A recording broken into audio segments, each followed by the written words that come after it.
Hello everyone, welcome back to another... Yesterday we started off finishing up with Ludwig's dialogue and exploring the research hall, completing Adeline's quest and getting the milkweed rune, fighting Lady Maria and the living failures. And so today we will be continuing from where we left off. Instead of going directly to the fishing hamlet, I'm thinking instead we might go ahead and try to kill Lawrence first, because I tend to forget about him quite a bit. We are able to access him as soon as we beat Ludwig and gain the human form of his skull from the little elevator in the research hall. So now that we have his skull and all that, I would like to get rid of him first and just kind of leave the Orphan of Kos as the last boss of the DLC. I suppose the two are a little bit interchangeable as the last boss, but I think since the Orphan has the most thematic relevance to the DLC in general, he's better to leave for the last one to encounter. Before that, I would just like to show off the milkweed rune. The DLC did include these kind of different style of runes that will allow the character to become transformed. We take on the appearance of a lumen wood, and it's commonly referred to as like a broccoli man or a cauliflower man by fans of the game. We've got these kind of tendril looking things on our arms. When we unlock a certain weapon later, that will have a bit more relevance. But for now, the milkweed rune doesn't really change too much without the special weapon that goes along with it. And there will be another rune in the game that we get from Lawrence, which kind of has a similar effect, although instead of becoming a piece of broccoli, we end up becoming... what do you call it? A beast instead, which is a pretty cool transformation. And that weapon, or that transformation, uses a different weapon to alter its moveset. So I did go ahead off stream and I unlocked the very first lantern into the DLC, the Hunter's Nightmare lantern, because I forgot to do that before. But other than that, I didn't really do anything else. So leading into the Lawrence fight, I'm thinking we'll summon Volter, just to show that the character really does have two eyes, and Eater of the League. If you don't complete his questline by stamping on 5 vermin and talking to him, he will be wearing his helmet whenever he gets summoned. So it's kind of a nice little Easter egg on the part of the developers to alter how that summon functions. I think you can just stand off to the side. Oh, I died from that? That's funny.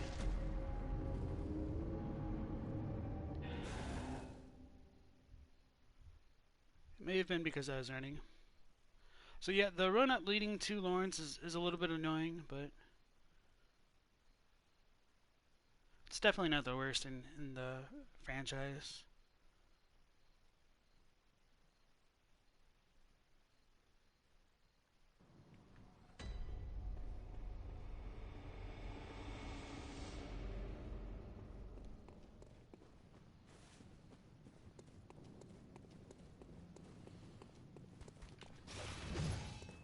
I figure we might have a little bit less attendance today for the stream. Not, that my numbers have ever been particularly high or anything like that, but I know the Sony's releasing all of the PS5 information, hopefully, and that's going on in like an hour maybe, or really soon, if not right now.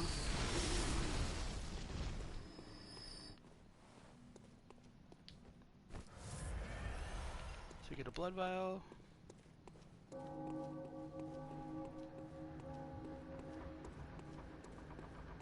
I actually need to remember where Volter's summoning bell is. So that bell holder will kill these little Yharnamites, which it's pretty different. Enemies being aggressive to each other is not very common in this game.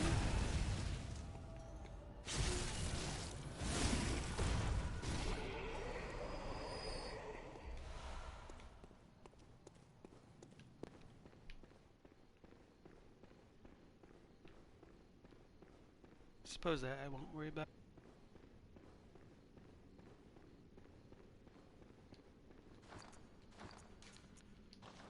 So coming into the fight, or this area this time, since we have the human skull of Lawrence, he will become aggressive and wake from that little pedestal. That does portray him as a kind of a messianic figure for the healing church. So while we couldn't interact with it before, this time it is a little bit different.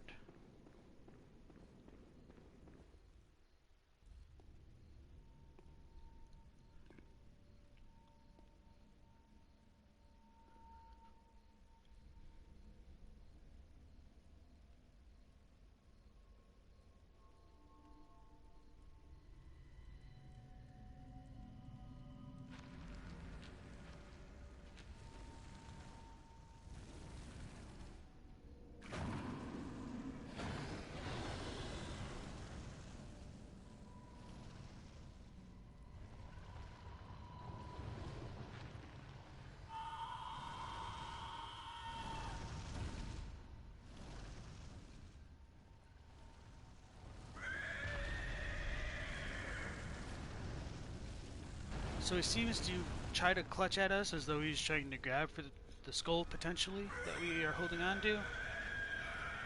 He uses the exact same assets as the Cleric Beast, but this variant is on fire. It does have different attacks. Notably that kind of fiery AoE.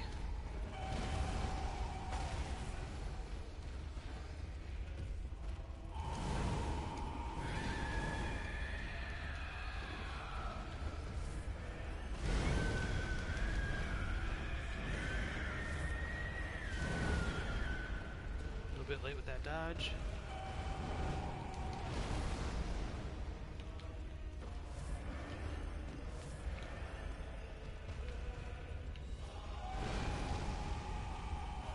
I thought he was going to lift his hand and do that explosive attack. So it is a bit strange that I'm about to get grabbed. Okay. That the form of Lawrence is that of a Cleric Beast, especially since we have Amelia, who transforms into a very different kind of beast. So a lot of people are a bit disappointed with the way that this fight was handled. They felt it was a bit too repetitive, and too many assets were recycled for it. One of the possible reasons why Lawrence is on fire like that compared to the normal Cleric Beast, besides just being in the Nightmare and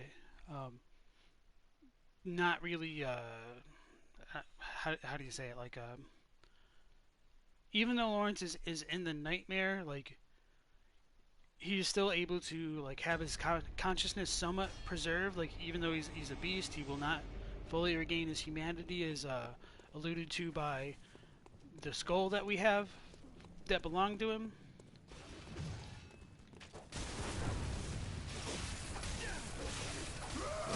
There is like some ideas within, like, I don't exactly remember like which form of Buddhism it is, but like if a person tries to awaken their chakras too soon, or like try to attain enlightenment too soon, like they can kind of get consumed by fire, and I believe that might be what's sort of being represented with Lawrence's boss fight. I don't know a ton more than that, and it is a bit hard to speculate as to why he is on fire. I'm just trying to look for Volter's Bell real quick, because I did want to show him off. I just don't remember where it is. I might just have to look it up if I die again, but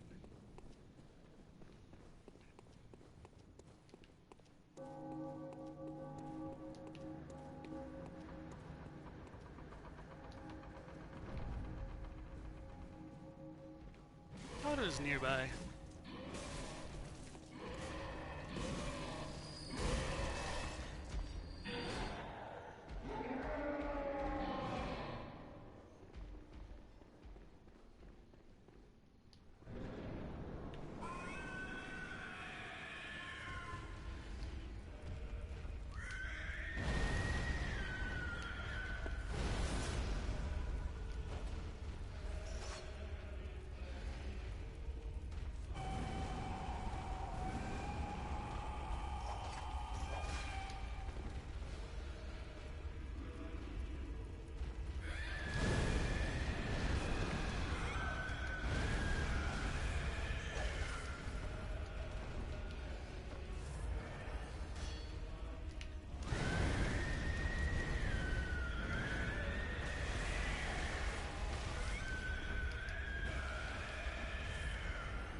Can't believe I'm whiffing that much already.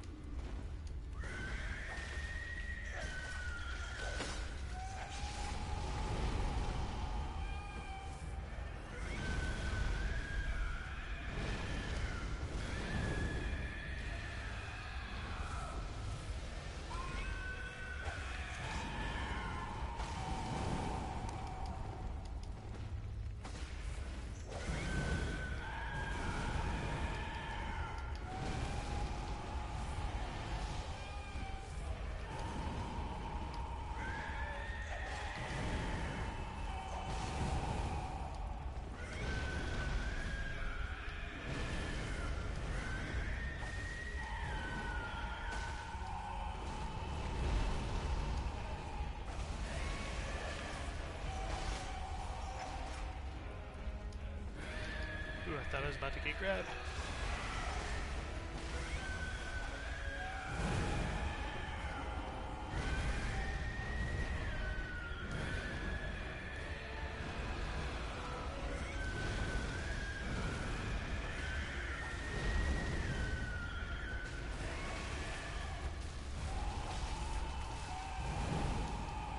When you deal enough damage to Lawrence, he will break in half like that. And then he kind of starts spewing lava everywhere, and you can't attack him from the side so much because you will end up being damaged by the lava he's leaving on the ground, like right there. So one of the easier ways to kind of deal with this phase of the fight is to, I thought he was about to do it, is to try and stay at a range and tease him to use like this lava spewing attack.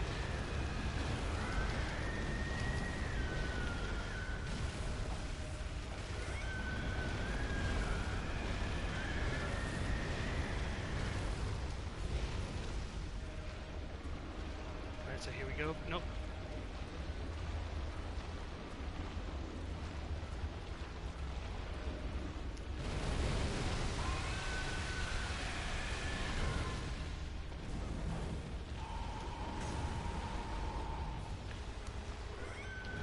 Night after Vindaloo, like chicken Vindaloo, like the curry.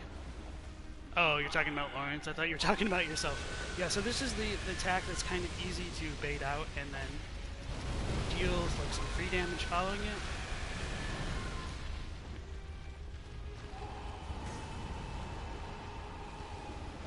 The hard part about this phase is just like not getting stuck on the walls.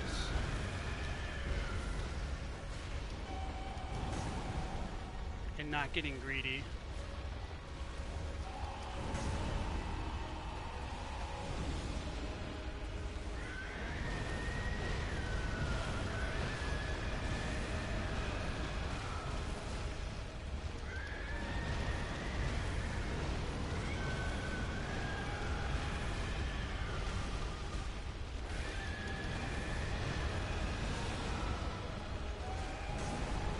Oh no.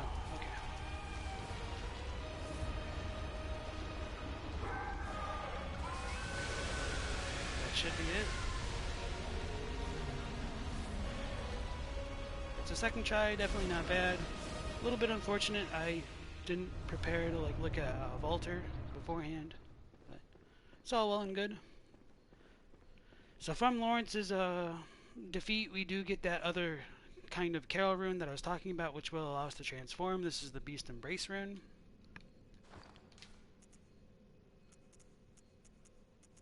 And it's a kind of an oath or a covenant rune as well, just like the milkweed. So the Beast's Embrace. After repeated experiments in controlling the scourge of beasts, the gentle Embrace rune was discovered. When its implementation failed, the Embrace became a forbidden rune, but this knowledge became a foundation of the healing church. Those who swear this oath take on a ghastly form and enjoy accentuated transformation effects, especially while wielding a beast weapon. So that's like the kind of hint that in order to get the best use of this item, you need to use a beast weapon, more specifically the beast claw. That is kind of hidden within the Loran chalices in like one of the side areas as a treasure. I have not done that on this character. I don't really intend to, go through all of the chalices. So instead, I'll just switch over to a different profile and maybe show off like the last part of the Thumer Isle chalice dungeons to just show off some of like the architecture of the dungeons, some kind of that, some insight into the Thumerian culture, and potentially like being able to see the statues that we find in Canehurst and Yharnam being found in the dungeons as well. Good hunter, have I somehow shit. changed? Moments ago, from some place, perhaps deep within, I sensed a liberation from heavy shackles. Not that I would know. How passing strange. I totally forgot that the doll does have some special dialogue after you kill Maria.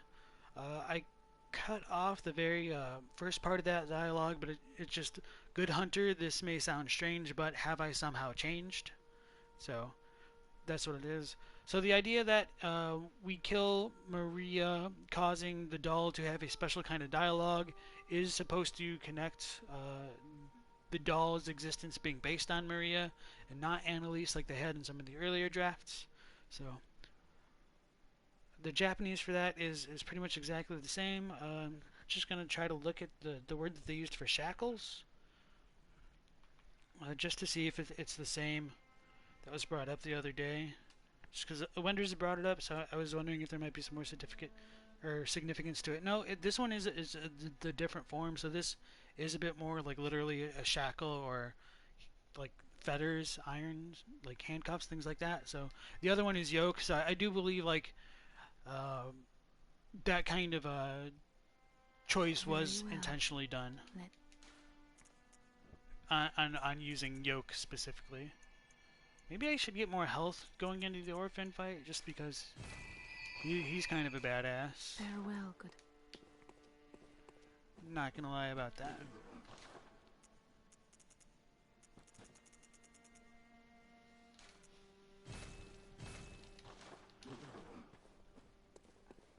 I don't expect to get too stuck on the orphan, but like my first playthrough against the orphan, I would have killed him my first try, but I was trying to look at his attacks in his third phase, and then I ate shit, and then I killed him the second try like no problem. But my last playthrough, I was using like the blood tinge build with the Chikage, and I just crashed on the orphan so hard, like I died probably, like no joke, like 40 times trying to face him. So it's kind of weird, like just like how different weapons can really affect your playstyle.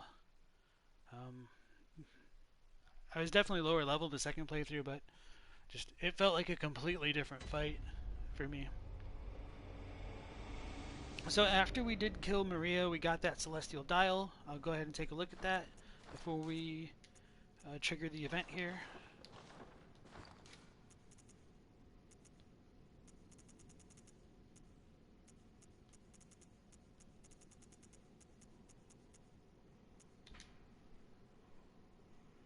And Rubito says, when the rune says that the knowledge became, or says it became, wow, let me just restart.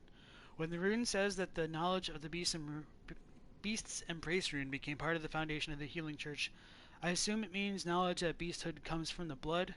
That description is a bit confusing. Thank you for bringing that up. I probably should have talked about that a bit more.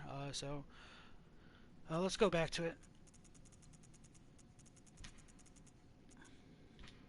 So the idea that it became the basis, or like a cornerstone of the Healing Church, is, to me, it shows that they were trying to control the transformation of the beast, potentially as a way to evolve humanity into like a higher ascended form.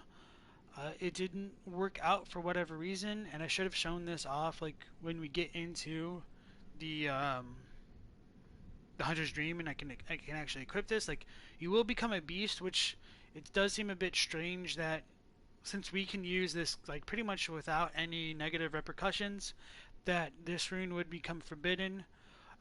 Potentially the idea behind that would be like, if they aren't a current dreaming hunter, perhaps they transform into something like abhorrent. That this might tie into how the suspicious beggar can transform into an abhorrent beast and can still talk. He drops the beast rune though, so it doesn't fully match up between the two. Uh, I think that they may have tried to, or like towards like the development of the game, they were thinking about including something like the Beast Embrace rune in the game with the Beast Claws, but it just didn't flesh out. I don't know exactly. But it shows like from the very early days of the Healing Church, they were experimenting with trying to control the Scourge of Beasts. They definitely had knowledge of beasthood and its ties to the blood, otherwise they wouldn't have been experimenting quite like this. So yeah, beasthood does come from the blood, sort of. Beasthood is inherent within man itself. That's what's talked about when we look at the Beast Roar item, the Hunter tool. Where is it? Okay. So it says the indescribable sound is broadcast with the caster's own vocal cords. I don't know, that's just kind of weird how it's phrased. So the indescribable sound is broadcast with the caster's own vocal cords, which begs the question, what terrible things lurk deep within the frames of men? So even though it's posed as a question at the end, like the first part of the sentence is pretty clear that beasthood is inherent within humanity, and I think this idea of beasthood in humans is a little bit relevant to the Thumerians. And if we do go to the Chalice dungeons this stream, I will talk about that in a bit more depth. But generally, the Thumerians are called inhuman or superhuman. And so I think one of the reasons why they may not transform so much into beast patients and things like that is since they are quote unquote inhuman, like they're missing that component of transforming into like werewolves, and so they may transform into certain other things instead. So does that make a bit more sense to you? Um, if there's something else you'd like me to elaborate on, just let me know. We're looking at the Celestial Dial.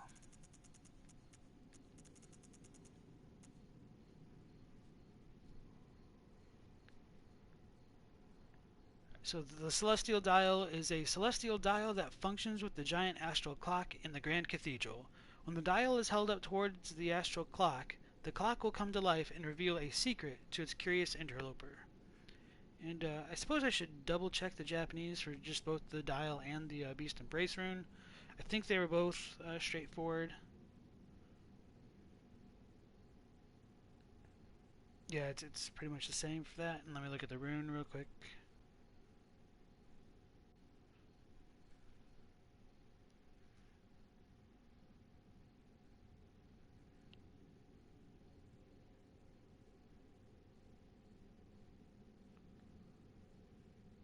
Yeah, so yeah, they're pretty much exactly the same in terms of getting their meaning across between the celestial. So now that we have the dial, we can come up to this, you know, clock face and hold it up. It does have a really cool 3D asset. It's kind of a blank slate though. I did have like Lance show it off in one of his streams where he was using the developer debug camera to just get really cool close-ups of the most minuscule details.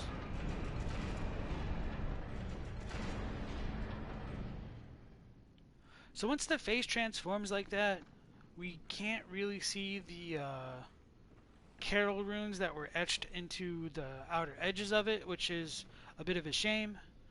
And when we go forward, we will enter a completely different area, which does not make any sense if we were looking at the Grand Cathedral from below. Like, there was nothing coming out of the face of it, but when we look out there, it's a completely different landscape, which does not align with the kind of Yharnam we were finding in the Hunter's Nightmare from before. So, right before we step out into there is this kind of coffin with like some runic letters on it and some of these like lumen flowers strewn upon it. It's unclear if there's actually a person that this coffin was made for, or if it's more symbolic and meant to kind of memorialize the denizens of the fishing hamlet which we are about to enter. When we drop down, you can't get back up, and we see that the face of the astral clock tower is kind of buried into the ground. If we go off to the side and look down, we can see the buildings of Yharnam scattered beneath the surface of the water. If we step out there, we will just kind of fall to our deaths. So, this is probably like one of the coolest aspects of the nightmare, in my opinion. And off in the distance, we can see these kind of ship masts sticking out of the water, and no ships beneath them.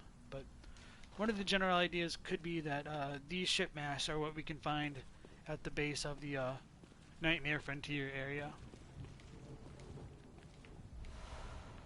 Let's get some more lead elixirs, and like these little piles of stones are more like made out of nautilus shells, and this is kind of a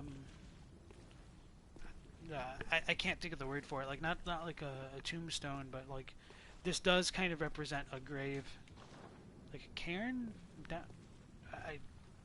That doesn't sound quite right to me, but I just can't think of the word right now.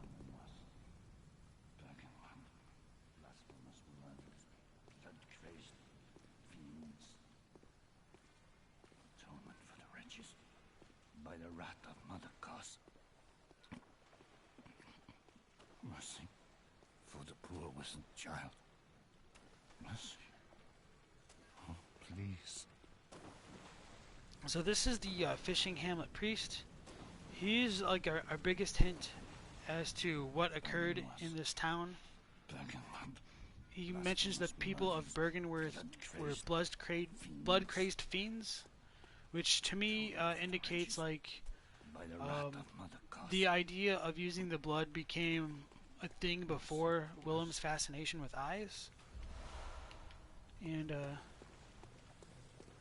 with the milkweed rune equipped, we can talk to that priest to gain a bit more dialogue and a very special item. So coming into the fishing hamlet, we do gain that ambient insight, and we will find some more figures of people in hanged bodies. This one, interestingly enough, does seem to be swarming with these kind of bugs, phantasms, maggots, who really knows, crawling all about it.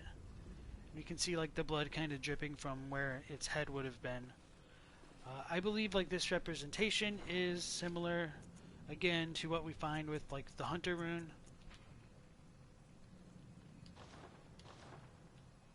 And it may tie into just like collecting blood from dead bodies and gaining more of that kind of supernatural arcane power present within the Bloodborne universe. So we will go back to the Hunter's Dream. I will show off that Beast Embrace rune briefly, and then I'll equip the Milkweed rune to talk to the Fishing Hamlet priest.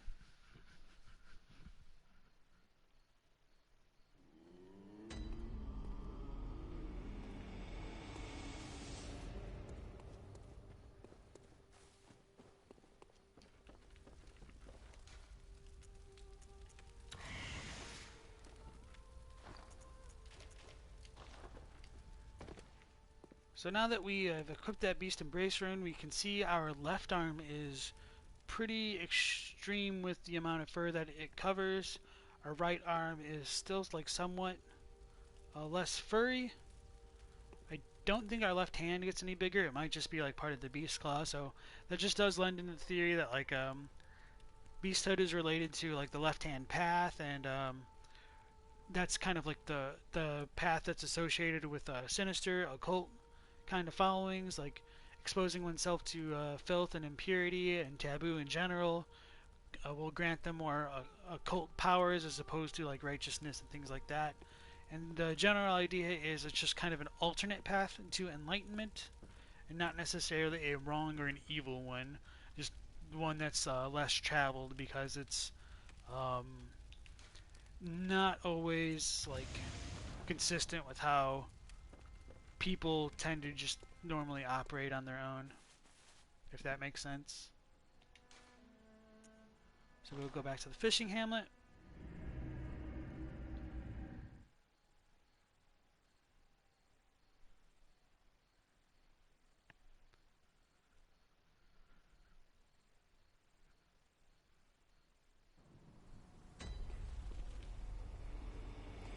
then talk to the Hamlet priest. Black and mud, blasphemous murders, blood-crazed fiends, atonement for the wretches, by the wrath of Mother Goss. Mercy for the poor wizened child. Mercy. Oh, please. And so that poor wizened child is the orphan of Kos, and we will see exactly what he means by that later on. Curse here, curse there, a curse for he and she. White hair, a bottomless curse, a bottomless sea, source of all greatness, all things that be. Listen for the baneful chants. Weep with them as one in trance. And weep with us. Oh, weep with us.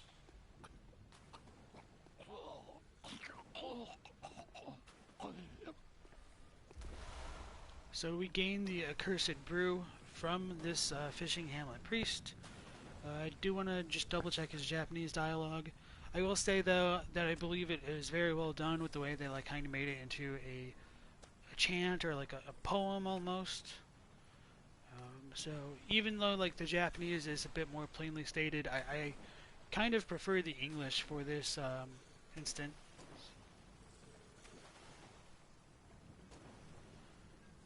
So the overall message of this does kind of seem to differ. So he says, like, cursed ones, however much you desire, it won't be enough. The curse in the ocean have no bottom, everything comes from it. Hear a curse. Please come wail beside them. Please come wail alongside us. And then he like just coughs, and then he does have some more dialogue, it looks like. Mercy, mercy. Listen for the baneful chants. A call to the bloodless wherever they be. A call to the bloodless wherever they be.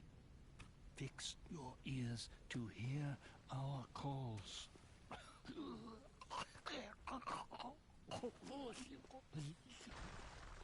That final part where he's talking about a call to the bloodless wherever they may be is more like, hear a curse.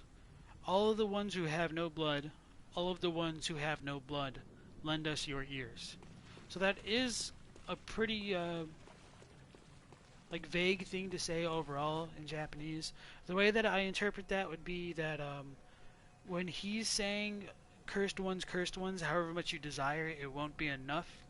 He's talking about the hunters, those people of Bergenworth, who are the blood-crazed fiends. So,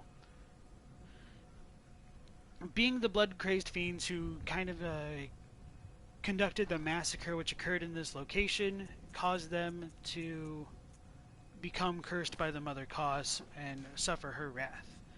And so, that idea of the curse is synonymous with the ocean to him because it's a product of the nightmare, and the nightmare itself is like tied to this kind of cosmic ocean that we're currently like in. Like the fishing hamlet is surrounded by an ocean. That ocean is a product of the nightmare, and I think the two are kind of inseparable. And when we do defeat the Orphan of Kos, it will say like nightmare slain. So it all ties in together right there. And when he's calling to the bloodless, he could just be either talking to people who are not affiliated with Bergenworth, or like the people of the hamlet who may have been like bled out and searched for eyes on the inside. And we'll examine the accursed brew to get that information a bit more directly as well.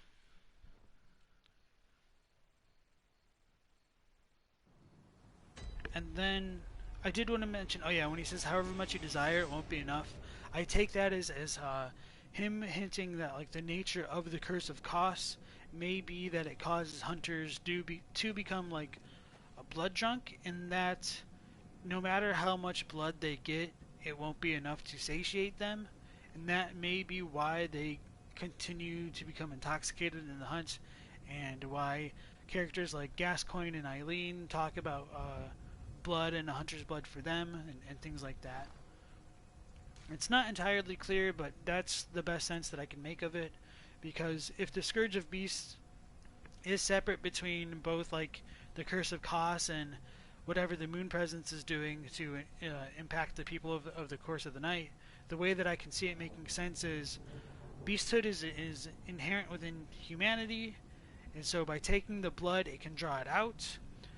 The proximity of the Moon Presence might accelerate that process, and perhaps a kind of tidal effect. We'll talk about that more later. Whereas if Kos is still cursing these people, it could send him to the nightmare, and it may also be that the people of the who take the blood, the hunters, they can't distinguish their loved ones from just their enemies anymore, and that might be like Kos's retribution for desecrating the people of this village and or her orphan child. So that might be getting a little bit ahead of ourselves, though. Just wanted to bring that up. Oh yeah, the Cursed Brew.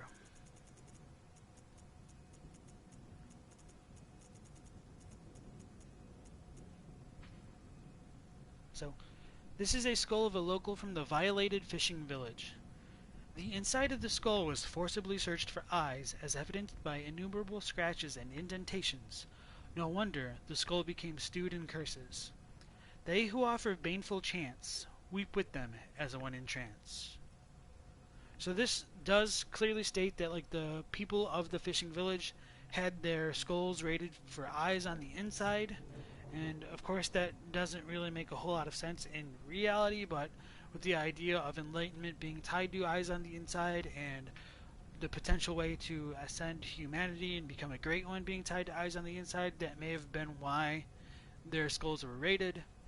One idea I have in relation to that is Willem at this point in time may have already come into contact with the voice of Ebrietas and gotten the eye rune implanted into his mind, and that may have caused him to become unnaturally fixated on the idea of eyes on the inside in general, because the rune inside his own head was just saying I over and over again.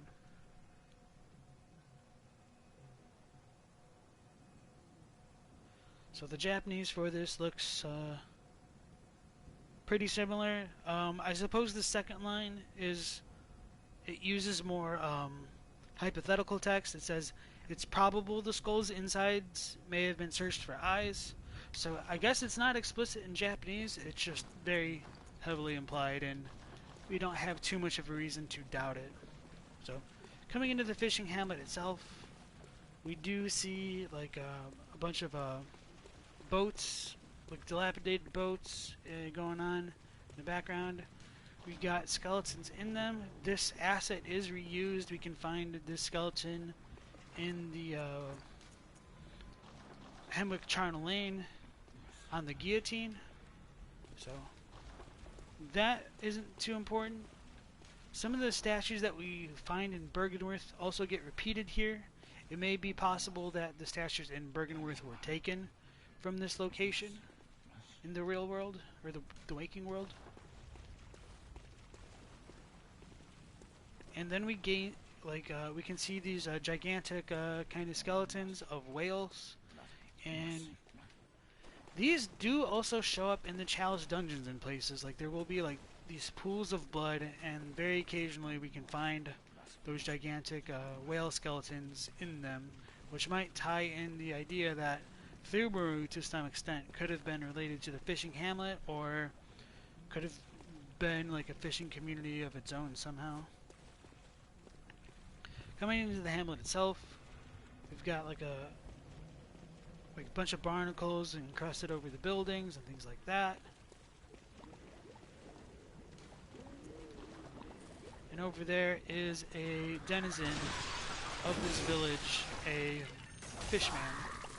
When we hit them, they will bleed a kind of silvery color that's reminiscent of what we can find in kin, but these enemies themselves are not a kin type of enemy.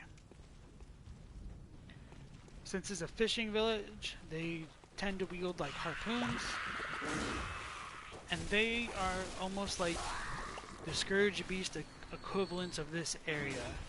So if normal people transform into beasts, whatever occurred in the fishing hamlet caused them to transform into fishmen.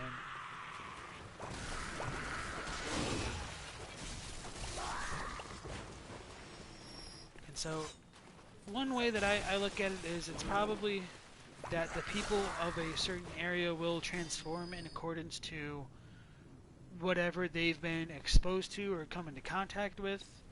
Because these people are fishermen, they might turn into fish-like creatures because like fish are what they've consumed for most of their lives. Or it could also be that they've been infected with a kind of phantasm which turns them into fish as well. Or they could have been eating phantasms, because when we look into these barrels, what might look to be fish at first glance are kind of clearly phantasms. That'll be a bit clearer like once we get the weapon that allows us to use different moves with the milkweed rune.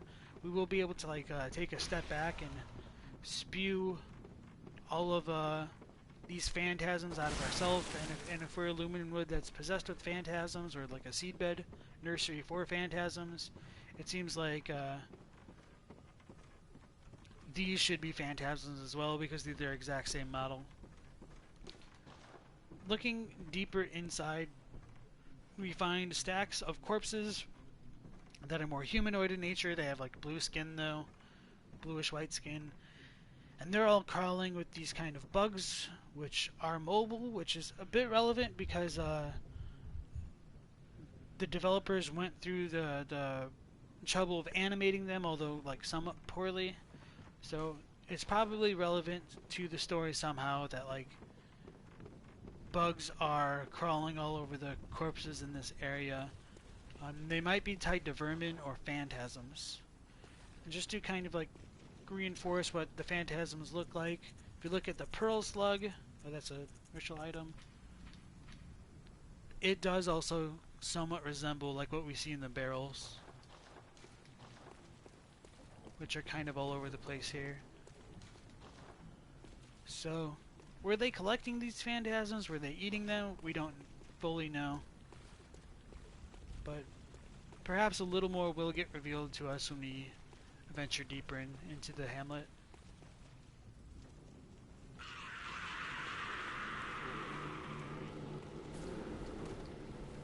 So there's like another fishing hamlet priest over there that will send like the skulls of the dead to chase us down.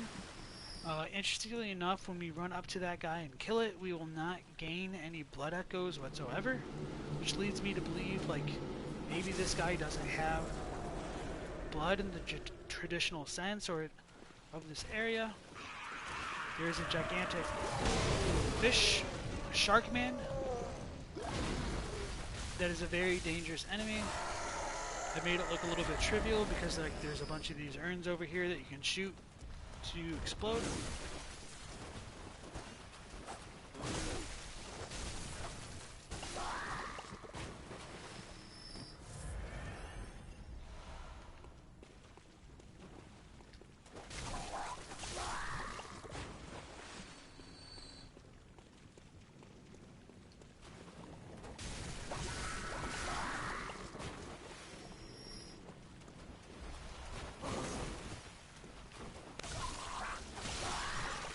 Then we gain some more kin cold blood. Again, I don't necessarily think the enemies here are supposed to be kin. It's just like either a progressive power level up as we play the game, or that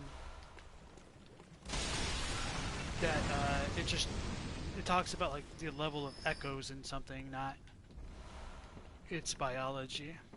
So there is another fishman in that building over there who will throw like Molotov cocktails towards us. That's what those explosions were.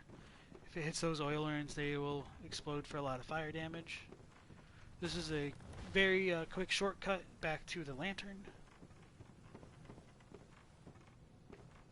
And, I wish I knew a little bit more about these like little glowing things that seem to function as lanterns. I wonder if they were like biologically made as a product of these fish people. And there's a guy, I think on the left as well. Yep. This one over here seems to be like holding like cleavers, as though it's like butchering up meat, and that will kind of come into play right here as well. So this fish man seems to be butchering this corpse, possibly eating it, cannibalizing it, which might explain like why they transformed into such a abhorrent form.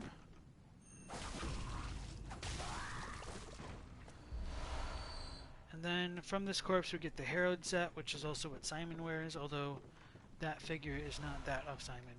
And this just goes back into that one room where we looked at the bugs on all the corpses.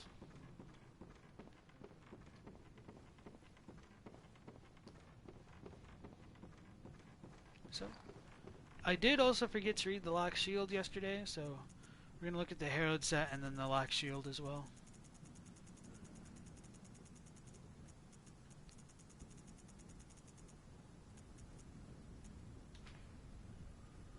Herald Hood.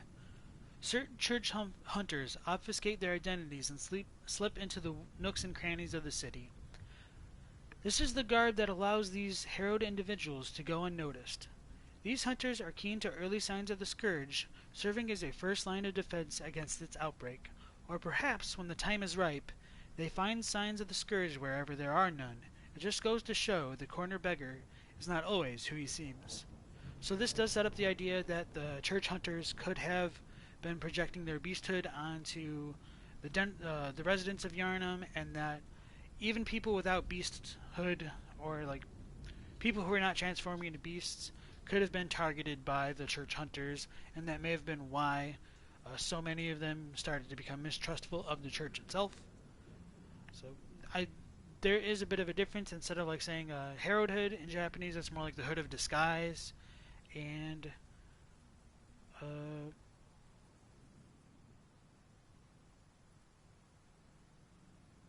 the description seems to actually differ quite a bit, like almost every part of it. So I'll just read the whole thing. The Hood of Disguise. Amongst the hunters of the Healing Church there are ones who lurk the streets disguising themselves. No one pays any mind to the lowly. This is their attire.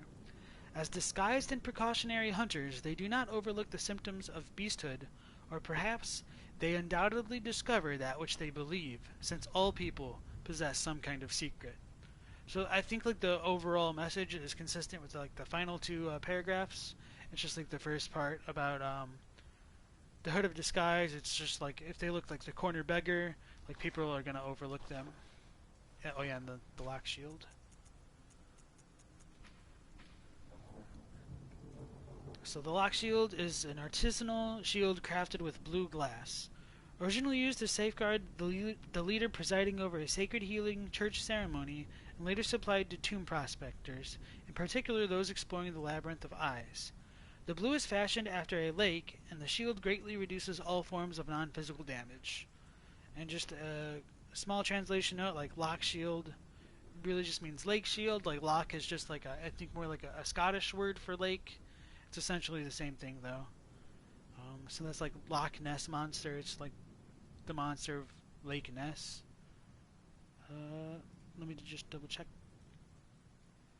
if there's any differences in Japanese.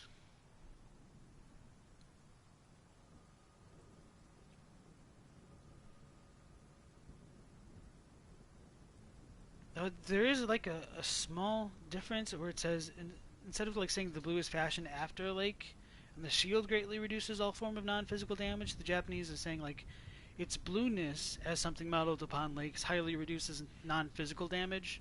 So something about the color blue might be related to reducing non-physical damage. I wonder if that relates into like the blue-eyed scourge beasts we can find in the Upper Cathedral Ward. Not sure. That might be something worth testing out at some point.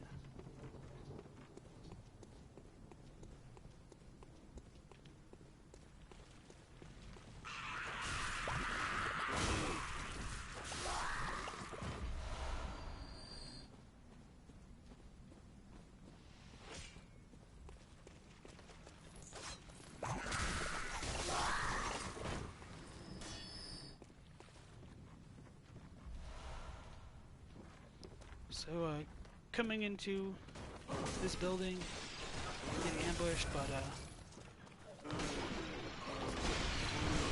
I guess that didn't work out so well. No, he did the job for me.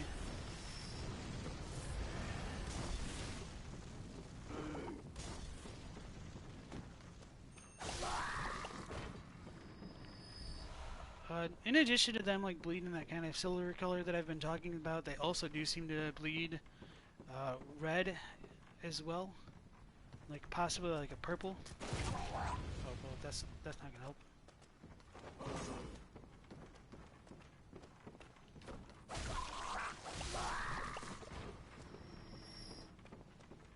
Where is it?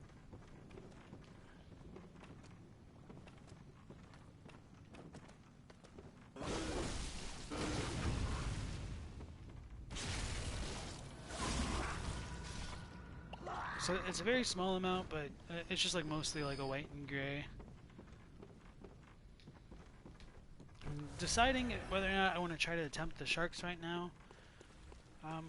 It kind of leads back into it later, and it puts behind a winter lantern. It's annoying no matter which way you do it. So I think I'll just try to do it now to get the Rakuyo and show that off. And it can be cheesed a bit by relying on the Shaman Bone Blades, because there will be 2 shark men down here. One who will be like wandering around, and then another with an anchor, and so that one over there will drop later. You cannot interact with it until you damage the other one more. We could hear the sound of the winter lantern going on in the background. So let's YOLO it. Oh, this one has the anchor. Oh, that's bad.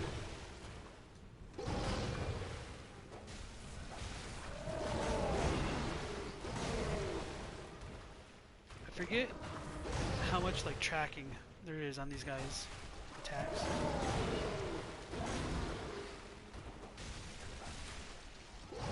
So these are like some of the hardest enemies in the game.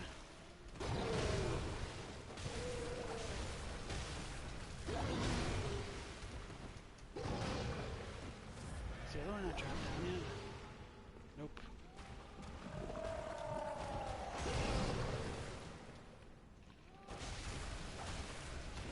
Alright, so the other one dropped down now. That's why he suddenly got aggro. Hit it with the blade. And now it expired. Oh, no. You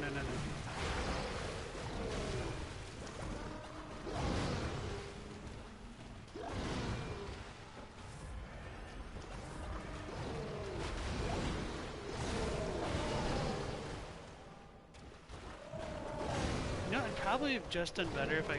Oh, how did it... Wow. 1 HP 2 times in a row.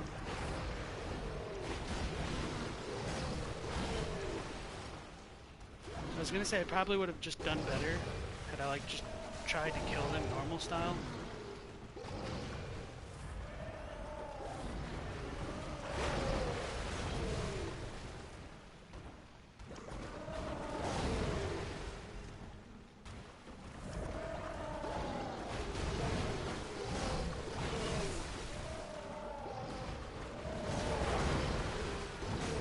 And got locked into that animation. So yeah, I'll just give them like one more attempt and try to do that without my head up my ass.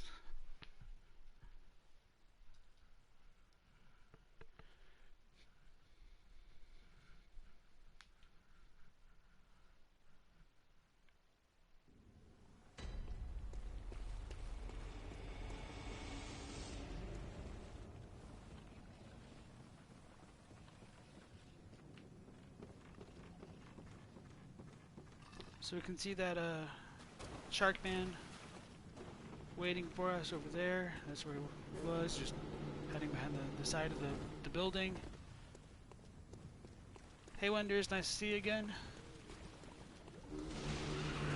We already killed Lawrence for the day, and then like right now we're just kind of screwing around with trying to get the Rakuyo.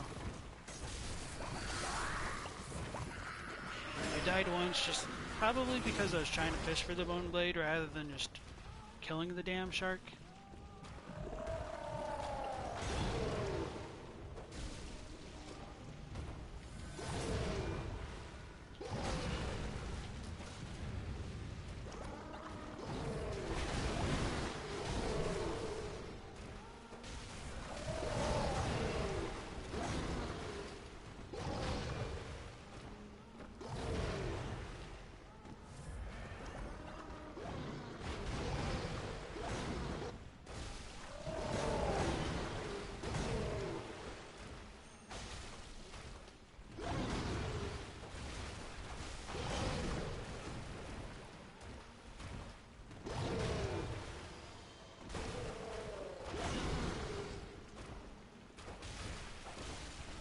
now he's going out to hopefully kill his friend.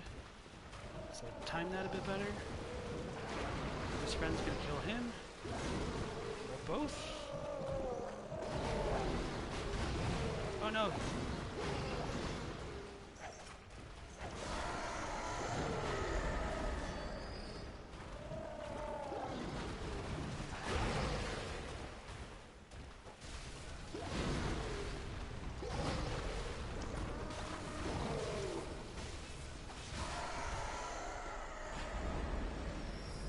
Alright, so the second shark drops the Rakuyo, and like this little cavern is filled with all of the kind of phantasms that I was pointing out before.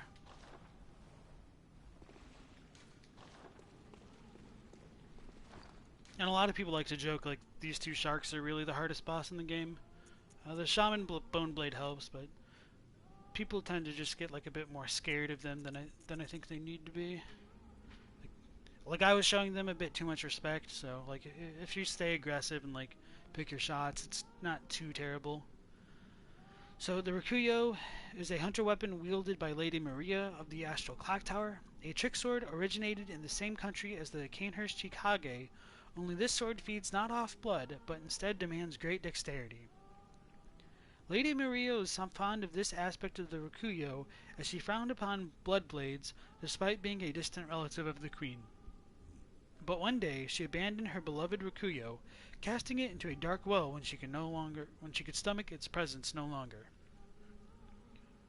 I'm pretty confident the Japanese for that is similar as well.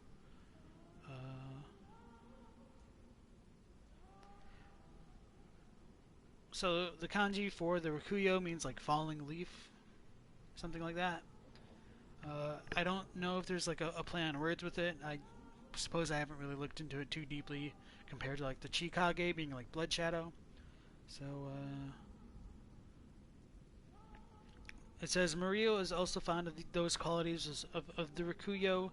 It is said while she is a collateral relative of the Queen Annalise, she disliked blood blades.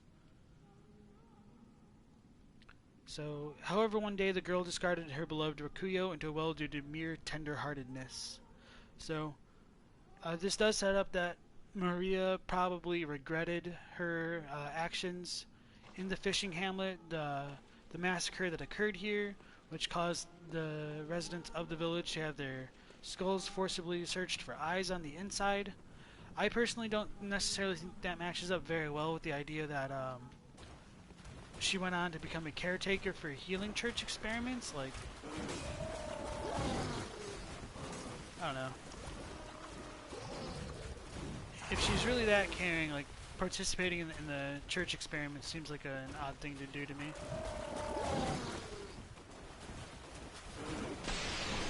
Oh no, don't break those, I want those.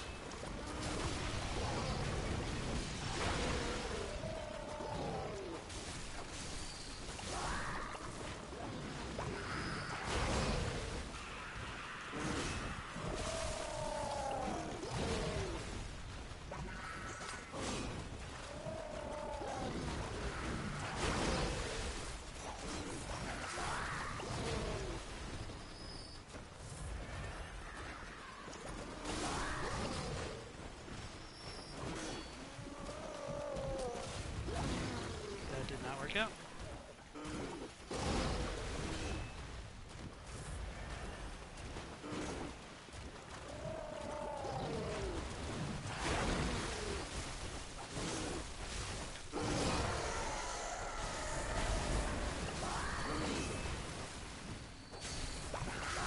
Trying to take advantage of that rally mechanic right there.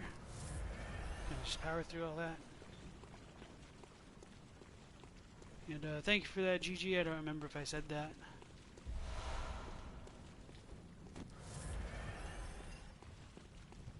And so when we do finally like progress a little bit deeper into the village itself, there'll be like these kind of hunting dogs, and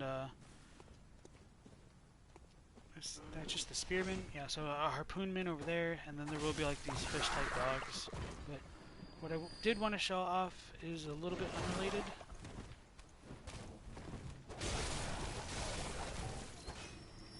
To those enemies. So when we look at the item for the Accursed Brew, like the icon for it. We get to, like the figure of like the skull with like a weird looking needle coming out of its head, and that kind of image does get repeated as we venture deeper into the village. Like there's so many decapitated heads hanging from these trees that resemble that of the accursed brew. And I suppose I can't use it yet. I need like 10 more points of arcane. So the accursed brew uses projectiles that are similar to the executioner's glove. Instead of being like a reddish skull type thing that comes flying out, it's just like kind of a lobbed, almost grenade-like projectile that explodes with like the purple skulls that we see coming off of those priests that we can't get any blood echoes from. Where's the dog? So I do like how those dogs like have that like scream, because we don't really see that elsewhere.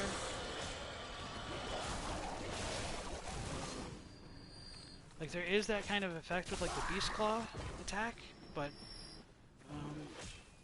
it's definitely not common.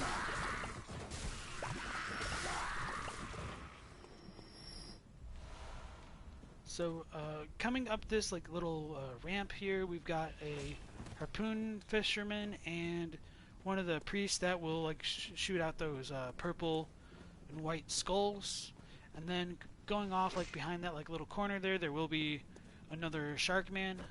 I don't want to deal with that too much. I'm just going to run past them and open up the shortcut to the lantern if I don't get stuck. And Simon is chilling over there, and chilling I use loosely. Fortunately, our little shark friend over there gets stuck on the wall and can't damage him. It still hurt us though.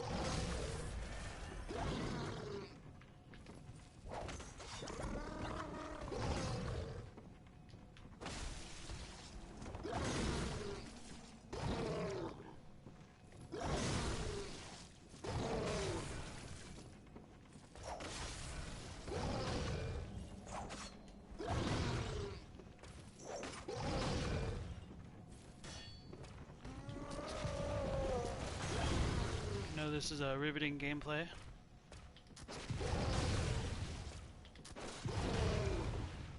I thought you could parry these guys.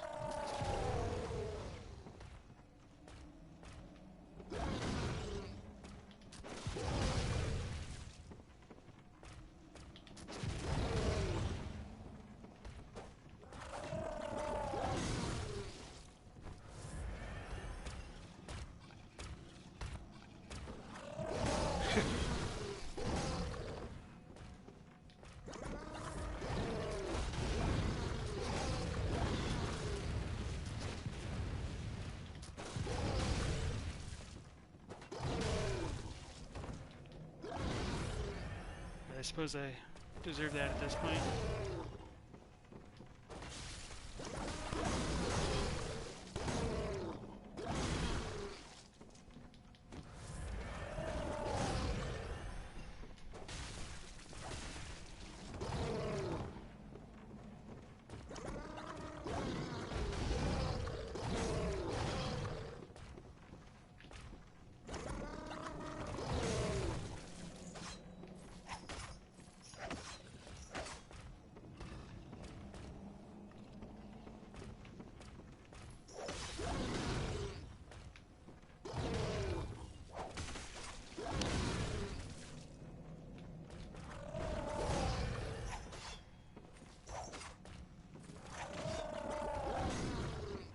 This is so annoying. Like, if he wasn't like just crowding that door, I'd just go out there and try to flank him, but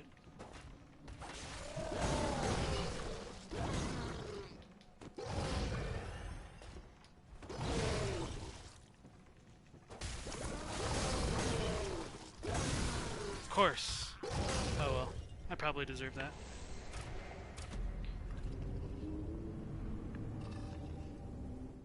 Bullied. That's what I get for not being patient and just sticking with the stupid plan, even though it was annoying the crap out of me. Feels bad, man. Yeah. Whatever. I killed Lawrence second try and Maria third try. Get bullied by a damn shark. So, okay. Let's just talk to Simon first. He's in not too good of a shape. Who are you? I'm afraid I've made a botch of things. Oh, I can hear the bell now. The beast-eyed assassin. He's after me. Again. And again. It never ends.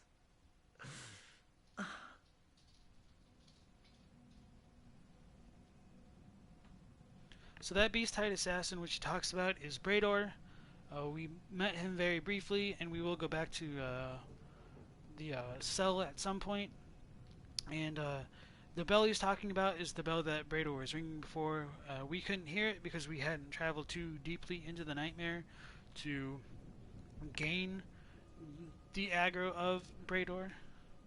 So he's able to kind of summon himself over and over again to just kill the trespassers into the nightmare. Please. I need you to do something. This village is the true secret. Testament to the old sins. It feeds this hunter's nightmare. Please. Bring to an end the horror. So our forefathers sinned. We hunters cannot bear their weight forever. It isn't fair. It just isn't fair.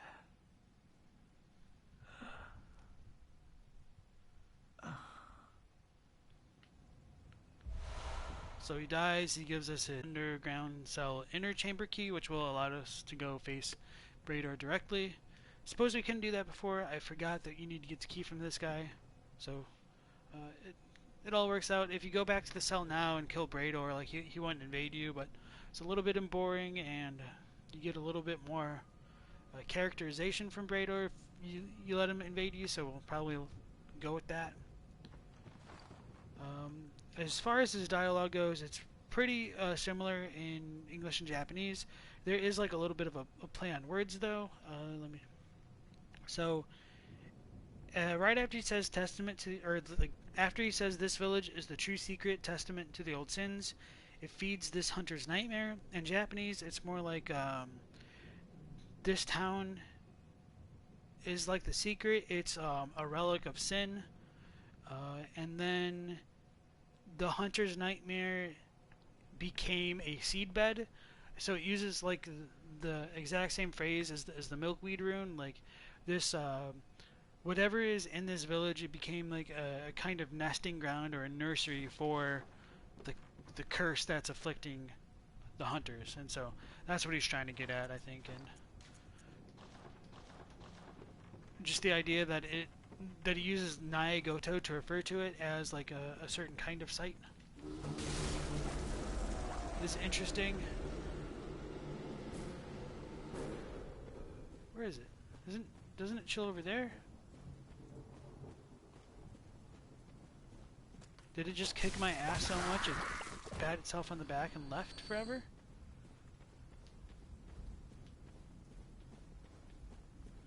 I don't know where the shark guy went. Nor my echoes. Oh yeah. Once you unlock the shortcut, he chills up there. Probably because they didn't want the shark to just gank people when they left this little hut to go a little bit further into the story.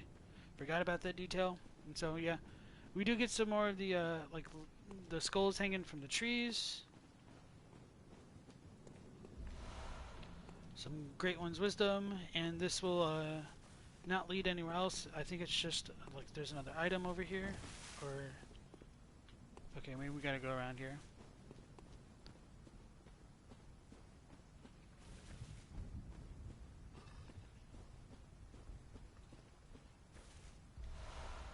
some chunks. So not a whole lot of like significant items.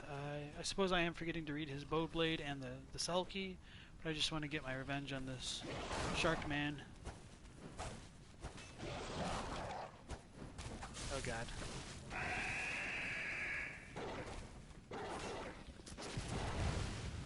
That's probably a mistake.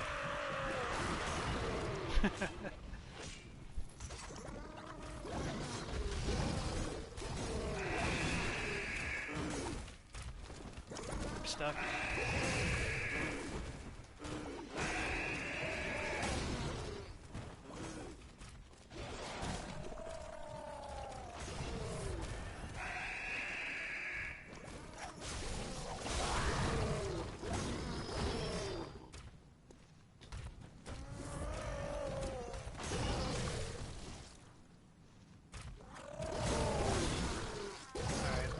Lost the echoes, so I won't worry about that so much anymore.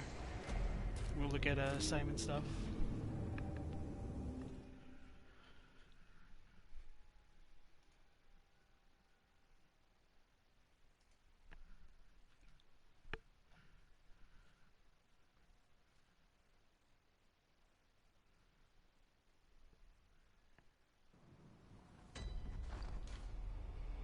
And so, his corpse still does remain there, like it doesn't disappear like Eileen. I think his final part of his lines does remind me of Eileen as well, like running into the bloody cane her. She says like she made a bit of a blunder, whereas like he says that he botched things. But other than that, I don't think there's like a ton of similarities between them. What am I looking for? The bowblade? Okay. So, Simon's bowblade was the choice weapon of Simon, one of the first Healing Church hunters. Simon despised firearms, and so the church workshop had this specially fashioned to his liking. The large curved blade serves as a bow when transformed. But aside from a few close friends, Simon was scoffed at for his choice of arms, for who would dare face the beast with a measly bow? And so one of the ideas why Simon may still be a bit more sane compared to the other kinds of hunters that we encounter in the Nightmare is because he used the bow blade and fought from more of a distance. He probably didn't come in contact with as much of the beast blood. Of course, we don't really know whether that's the case. That idea is kind of repeated with the threaded cane, but Simon may have been able to access the hunter from other means, and we just don't really get any more detail about how that transpired, unfortunately. Let me double check the Japanese.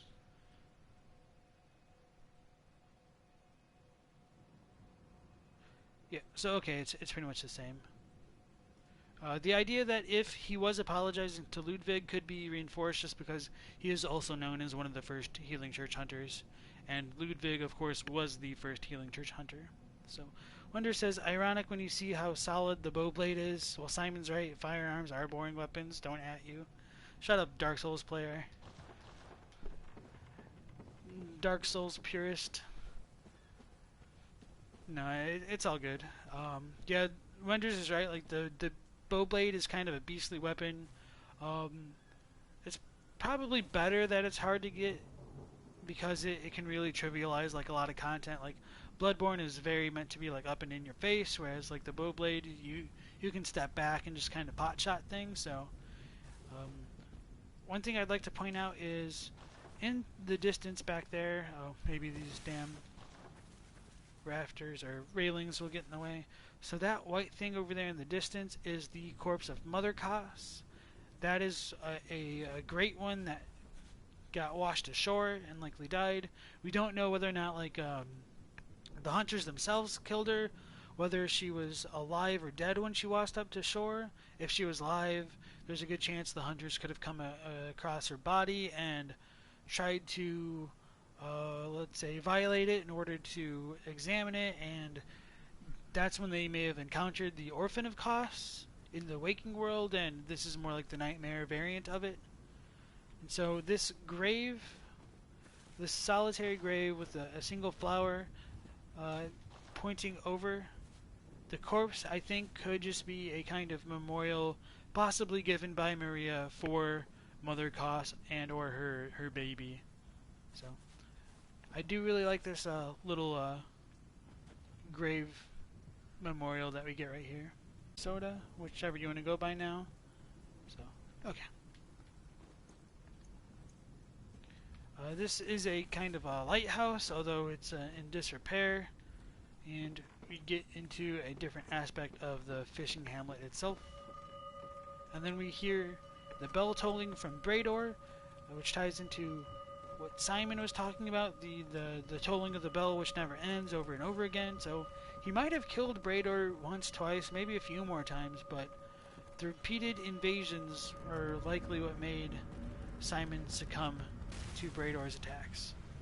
Brador is wielding the Bloodletter, which we have not seen yet, and I think he uses a lead elixir right there, so you can't really like stagger him so much.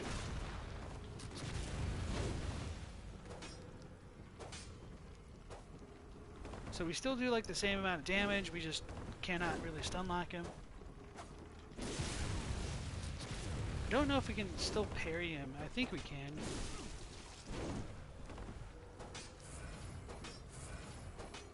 Maybe he's blocking, I don't know, it's weird. I never really used the Bloodletter so much, so I can't. Okay, so the effect came down.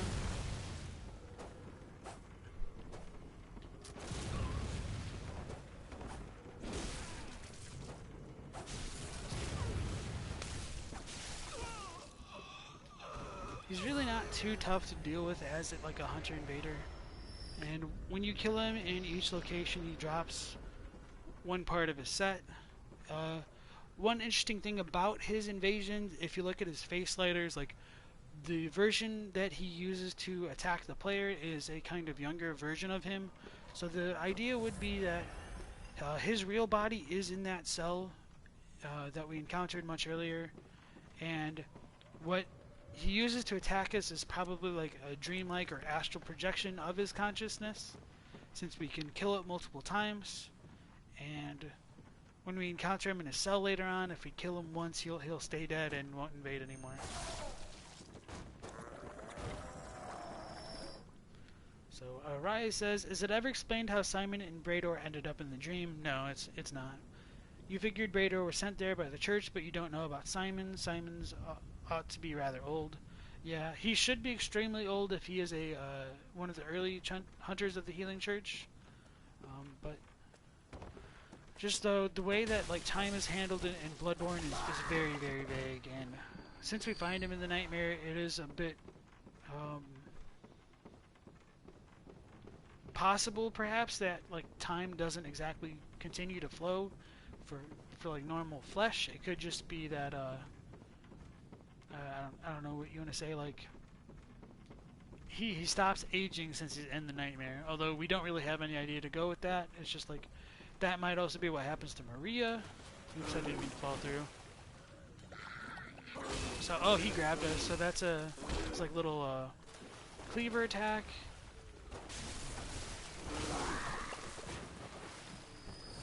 And I did want to like show off that like it looks like the people in this room are like feasting on the corpses of these things, or more precisely, they might be trying to like harvest the bugs or phantasms within them. It's not that's pretty much all we get, just like that environmental detail of them like potentially like washing their hands or like picking things off of the corpses. Your headcanon is that Simon was sent there by mistake as a blood-drunk hunter. Yeah, we don't really know, unfortunately. We just take it as it is.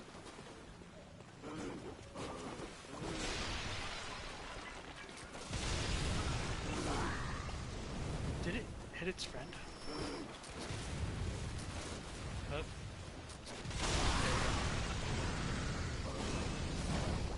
Oh, sweet. We got rid of that dog. Yeah, the dogs in this area are brutal.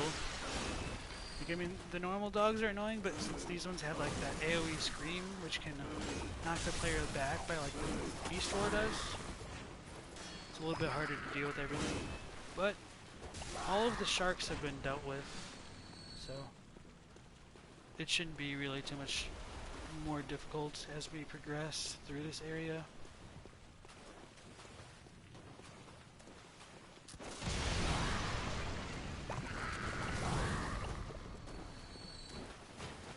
Trying to take advantage of the environment there. And that should be most of the enemies in here. I think there's... Oh shit, yeah, I forgot about that mage guy. Just trying to go back indoors.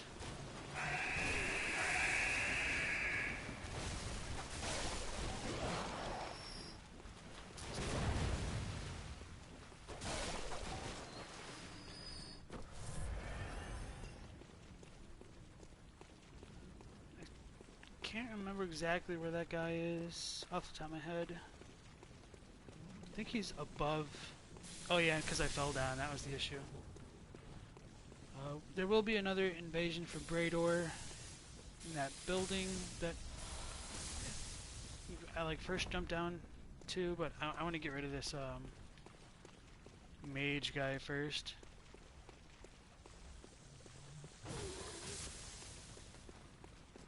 I don't remember if they can kill me while I'm on the ladder. And, the answer is yes.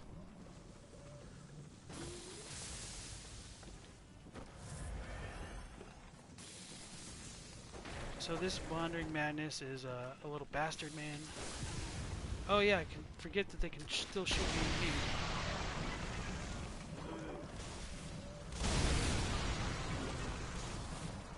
Was it the lightning that did it? Because I tried to... No, there's another guy. Yeah, so I tried to be smart about it, but I wasn't smart enough. So, that Wandering Madness is kind of a funny little trap. Because that room is filled with like a bunch of the oil urns. And so the little Molotov cocktail throwing guys will get you if you aren't careful. You misspoke. You meant Simon was sent to the nightmare with the assumption he was a blood junk hunter, but he actually isn't. And as far as you know, Brador was sent by the church to prevent people from uncovering the secrets. Yeah, Simon is, I don't really know too much about him, but Brador does seem to be, like, explicitly an assassin of the healing church to stop people from trying to uncover the secret of the nightmare. It would be weird if the church knew about the nightmare. So, Brador will continue to be summoned. This time he will not drop any more of a set. I know I didn't look at it before.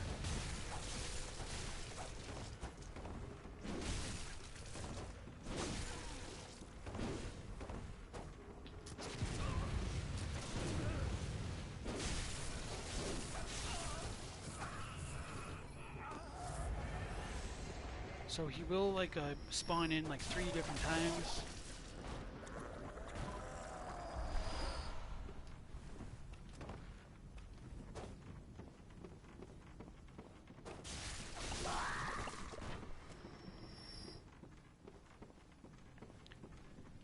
Oh no. Computer's trying to restart because of Windows updates or some shit. It's always annoying.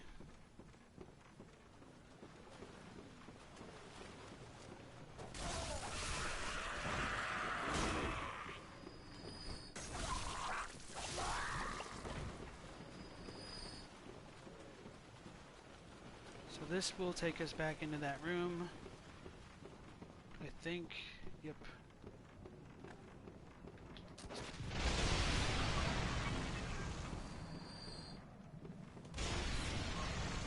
That's what I was trying to have happen the first time, but it just didn't quite work out. Now with the mages out of the way, this area will be a little bit easier to deal with.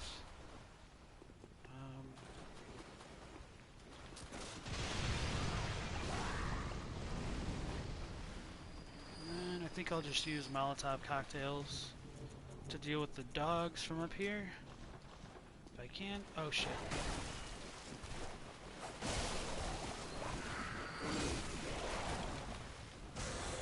No, that's the beast roar.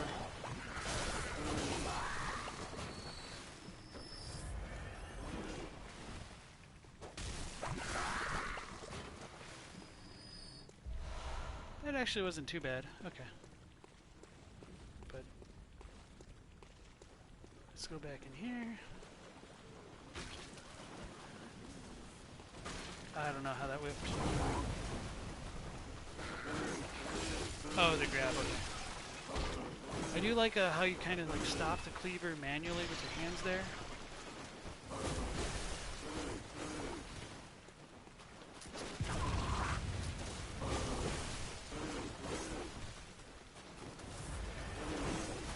Okay, damn it. Just bad plays on my part.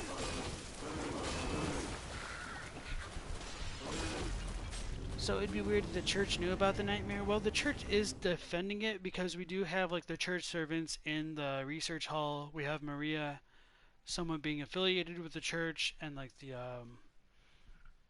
all of the experiments that went on there. We've got Brador as the church assassin who's trying to prevent us from progressing further into the hamlet. Things like that. Bryce says the church seems to know their dirty laundry is being kept by Cause's curse and the orphan, which is why they sent Brador, and they know about the nightmare realm, so it might not necessarily be unreasonable. Does the church know that though? It seems Simon was aware of the nightmare secrets before he came along. Since he instructs you to kill Maria, he knows Maria is there. That's a good point. He figured everyone in there was either dead or a product of the nightmare except Simon. I do have questions as to whether or not like the Healing Church really did know everything, because if they did have access to the nightmare, it does call into question like why the School of Mensis was more concerned with their nightmare and trying to access the nightmares from there, which is another part of the reason why I'm not super crazy about like the main story of the DLC.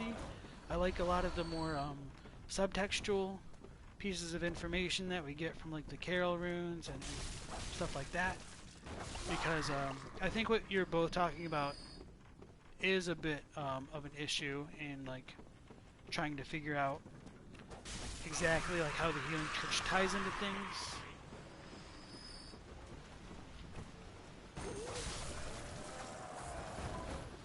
So we already got that guy over there.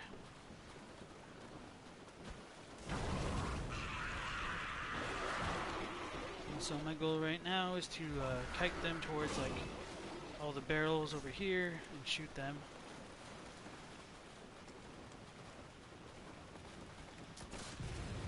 I guess I can't. Maybe I shouldn't worry about it and just progress.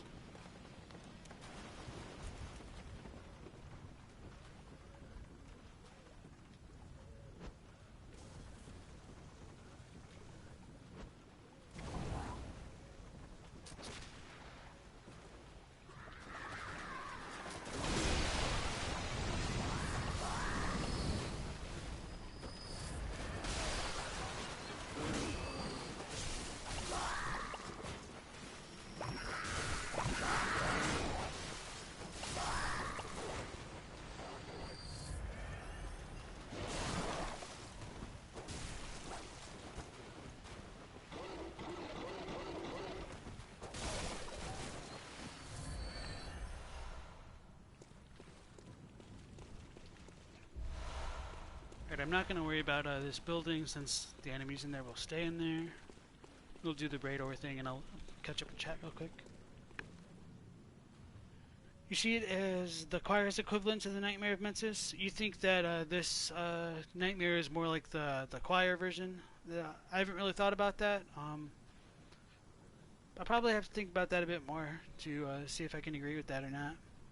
The disconnect between who knows about what and when things happen in relation to each other is part of what's making it difficult for you to get attached to Bloodborne's lore. But in a less literal way, the choir followed the teachings of Willem still, and he was involved in the raid in the fishing village. Allegedly, like the Willem thing is a bit obscure, because while he was indeed like focused on getting eyes on the inside, it's not stated if he did have a part in the raid on the fishing hamlet, and it may also be tied to the idea of Gehrman potentially betraying Willem, maybe with his actions in this fishing hamlet. So when we go up here a little bit more, Brador will invade us again. Ruby says the blur between the operations of the Healing Church and the disconnection for Bergenworth is part of that, which is really confusing. Soda says, so there's some connection between Willem and the higher-ups of the church. I'm not entirely sure about that, beyond like what we get with Lawrence. So we hear the bell again, and he invades us down here. I should have just sprinted at him and stun locked him immediately.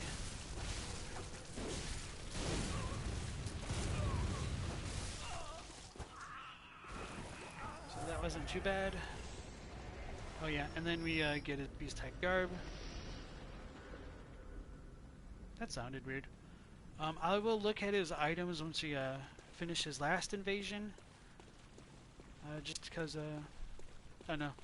They're probably all very similar, and we don't need to look at them over and over again. Just do it all in one go. I'm trying to remember how to get up to that. I think I just have to climb up.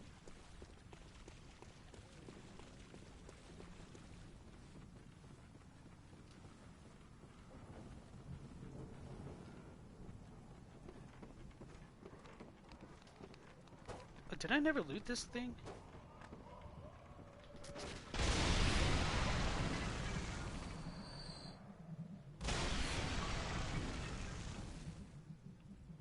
Oh, maybe it just keeps spawning. So yeah, the Wandering Madnesses don't typically respawn, so that was a bit confusing for me, I suppose. But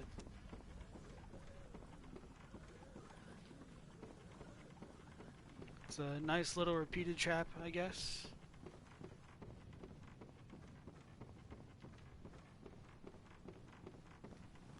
So, Rice also says, you don't think it's 100% plausible that if Mensis has their own nightmare, then the Hunter's nightmare could have some equivalence, especially with Upper Cathedral Ward Research Hall and the Clock Tower. The Healing Church are technically separate from Bergenworth, but there are various connections that still linger. Yeah. So the way that I look at it is, it seems like they did find blood to begin with, probably Gehrman, and I don't think Lawrence may have really used the blood so much by the time of the Fishing Hamlet raid. And part of that is because the Fishing Hamlet priest says, you know, Bergenworth, blood-crazed fiends. So it does show that Bergenworth, to some extent, was looking into the blood before they came to the hamlet. With Gehrman and Maria being the two principal actors of this raid, I believe that's some more supporting evidence for the idea that Gehrman was the first betrayer to Willem, and it could have been because of their actions here. I don't exactly know why Gehrman would have looked on the insides of their skulls for eyes. However, it is stated in Maria's garb in Japanese that she didn't know the mania of his curiosity and not the curiosity of his mania. So those are like two very different perspectives on the character, I think. And so if Gehrman was a kind of researcher or, I don't know, just crazed with his own curiosity, it could lie into him prying into the skulls of these villagers for those kind of eyes on the inside, especially if they did come into contact with a physical version of the Orphan of Kos. So otherwise, I think like the Hamlet priest would have mentioned, try not to die here, what's it called?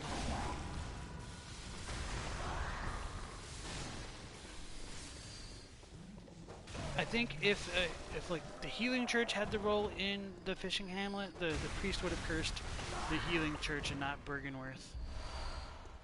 And so, let me know if you guys have questions about that. I might have gotten a bit distracted and not completely fleshed out that thought. And so, if that happened, I apologize. The raid definitely does seem to predate the Healing Church. Wasn't the curious mania thing about his attraction to Maria? Seems to refer to Greek usage of mania, which is like insatiable love. No, not at all. Like that's more of a Eurocentric reading of it, whereas like the Japanese is more like the berserker crazy kind of mania. Like I think it's the same like phrase that they use for like frenzy, and I can double check that as well right now. So let me just pull up the item, just so at least the screen looks like it's consistent with what we're looking at.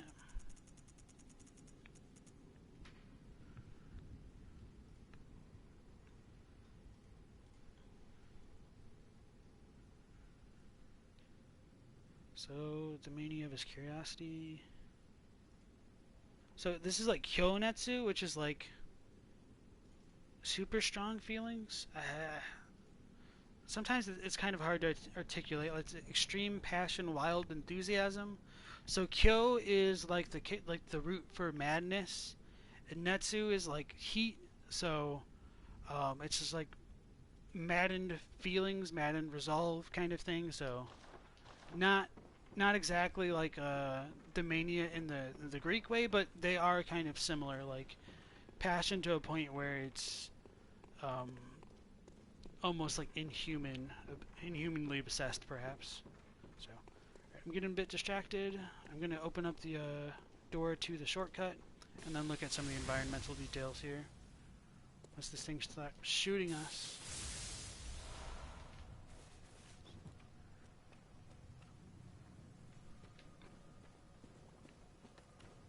And so this is the lighthouse hut that we were at before, and that little back door there is just a shortcut to the lantern.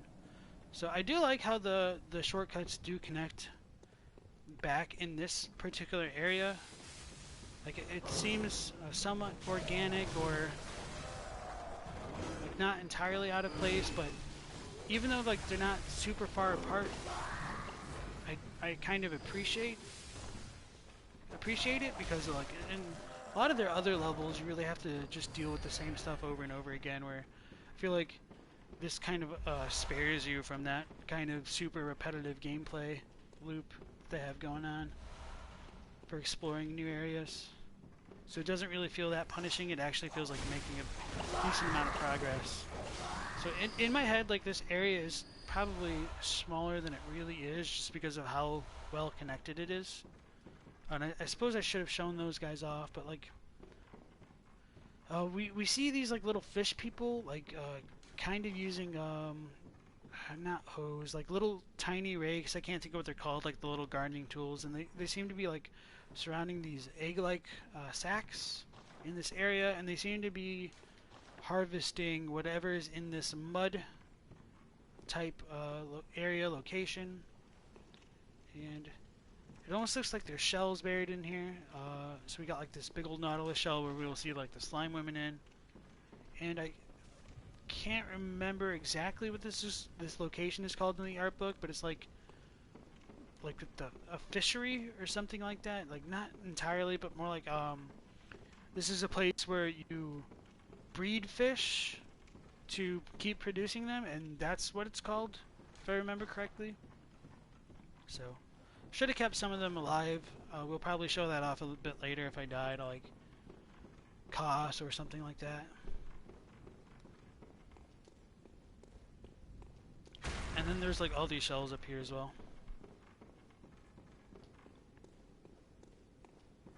Oh, and before I forget, if we look at the candles here, we've got those phantasms that they've got everywhere, but like they're on fire themselves, like they are providing like the source of light. So I don't know if it's supposed to be like the wax on the slug-like creatures or something else, but that's always been an interesting environmental detail that I like to show off. So it says, the clarification helps for sure. You disagree with the reading that Gehrman was guilty about the raid like Maria was. Gehrman seems pretty unrepentant for anything he's done other than getting trapped in the dream.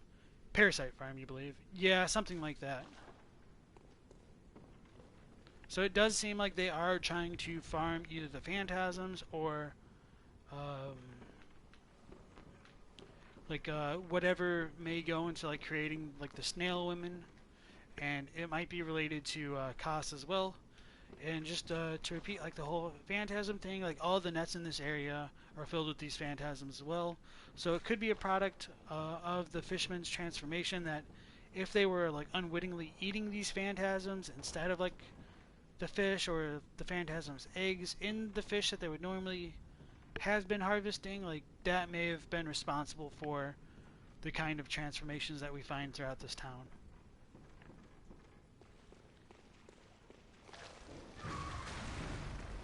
So coming into this area, we get these kind of snail women, and this is the exact same kind of enemy that fell from the sky. in the Hunter's Nightmare when we picked up the pizza cutter or the whirligig saw. And in this location, they're aggressive, and some are in their shells, and some will be free of them. It almost looks like they themselves are covered with parasites of some sort, and that might be the reason why they've taken on this transformation, and that might also lead into what I was talking about just a moment ago with like the potential reason for the fish people taking on their appearances as well. I'm not really going to worry about fighting so many of them just because it's a little bit tedious and you don't really get a whole lot from it. So, I'm just going to move on a bit.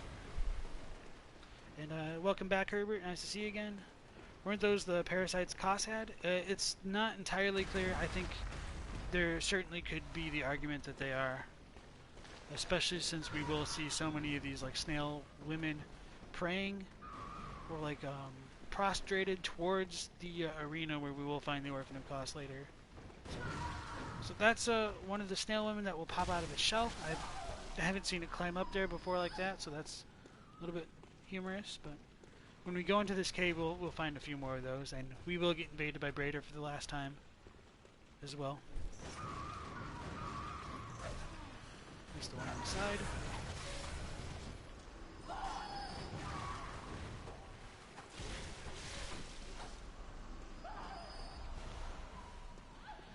Then we get some high tier blood gems. We hear Braidor's bell ringing. So when we come to this location, he'll just kind of spawn right here. Very easy to gank.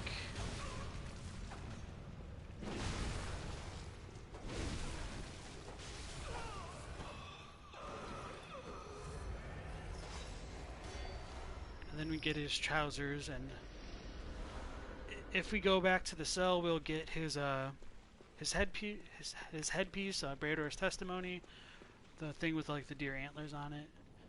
Coming down this cave can be a bit annoying. There's like one of those mage things that will shoot a bunch of skulls at us, and a bunch of the little snail ladies outside of their shells, so they're really fast.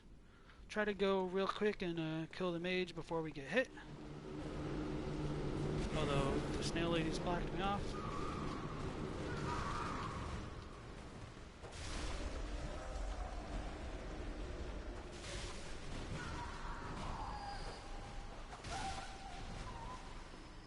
Alright, that went pretty well.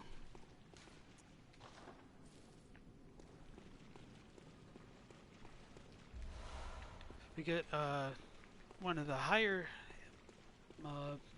bits of kin cold blood right there. Some more Madman's knowledges. And then this little drop-off section we have to go through, I think, or I thought there's like another entrance to, or is that the below section that we have to access it from? Yeah. Yeah, okay, that's what it is. And so, coming from here, we do get a kind of a second look towards the Mother Koss, although it's still not very great. Just kind of leads into where we will eventually end up, and we still get that kind of a clouded over eye-like disc floating in the sky, covered by mist.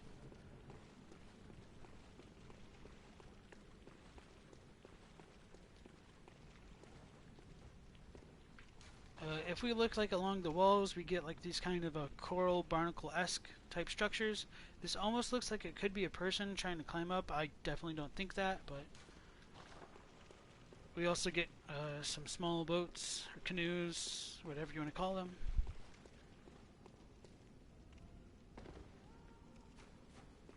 And this is a pretty dark cave. We've got this lever which will pull down, elevator which will allow us to go back to that shortcut to the lighthouse lantern. Then we get some more Nautilus-esque shells to decorate the location. What's the consensus of the pale sun? I think that's supposed to be indicative of like the curse of Mother Koss, potentially on the eyes of like the blood drunk hunters, but I assume there's going to be like a lot of different ways to be able to read that. So this door was locked before, so now that we've unlocked it, we can just go back and forth. Some more kin cold blood. And unfortunately, there's nothing we can do up the lighthouse. It's just broken and falling apart in disrepair. And Herbert says it's a possessed moon. Rubito says when you look at it, you imagine the mass in the fishing hamlet, the inkblots though. Going over there, we will encounter some winter lanterns, so it's pretty good to have some sedatives on hand. I will probably like get immediately frenzied with having 88 points of insight and none of the like frenzy resist runes equipped right now. And we gain a high level cursed blood gem as well. A part of the reason why I haven't really read the individual blood gem descriptions is because they're pretty generic between all of them, and like once you've read one, you've already read most of them. This leads into the Orphan of Kos, and I mentioned all the snail ladies like prostrated towards them. They will not be hostile towards the player. They will die in one hit, even if you just like roll onto them. So instead, we're gonna progress forward and go and like get the blood rock. We can hear that sinister calling of the lanterns as well.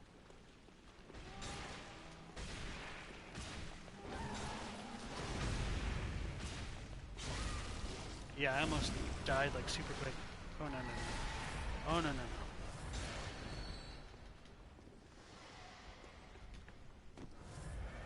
Maybe it's because both were looking at me, but can't remember if there's 2 or 3 total here.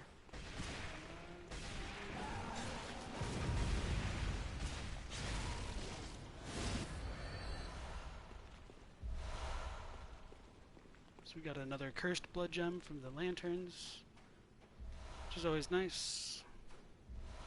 Making cold blood. So this leads back into the double shark pseudo boss fight from earlier. Already picked up the Rakuyo, so I'm not too worried about that. Some more lead elixirs.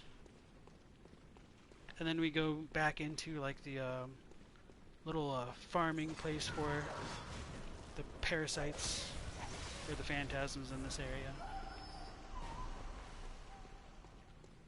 So Herbert says a world drenched in blood, lit by a possessed moon. Its light shows familiar buildings half swallowed by sludge, leaning over distorted. It is here that hunters of old, riddled by nightmares, endlessly pursue beasts. So I'm pretty sure that's like from the supplementary materials for the old hunters on the Bloodborne official website. So rather than dealing with the women right now, I'm going to try to get rid of that mage by stop locking on to other random crap.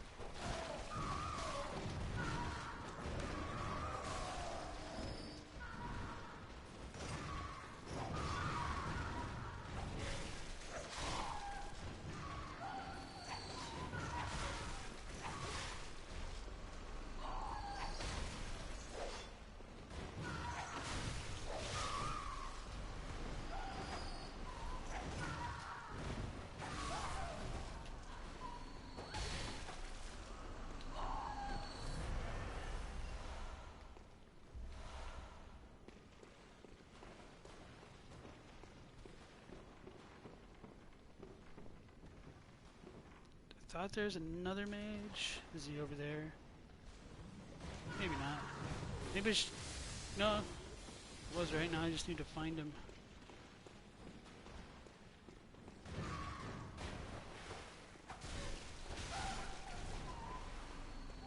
Women all over the place trying to hug you. This is truly a dream area.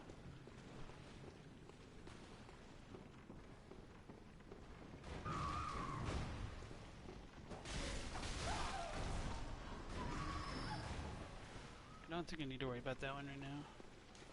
See up there.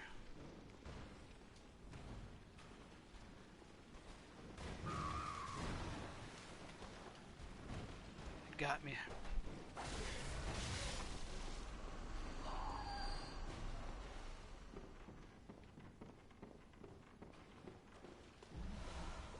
Oh, okay.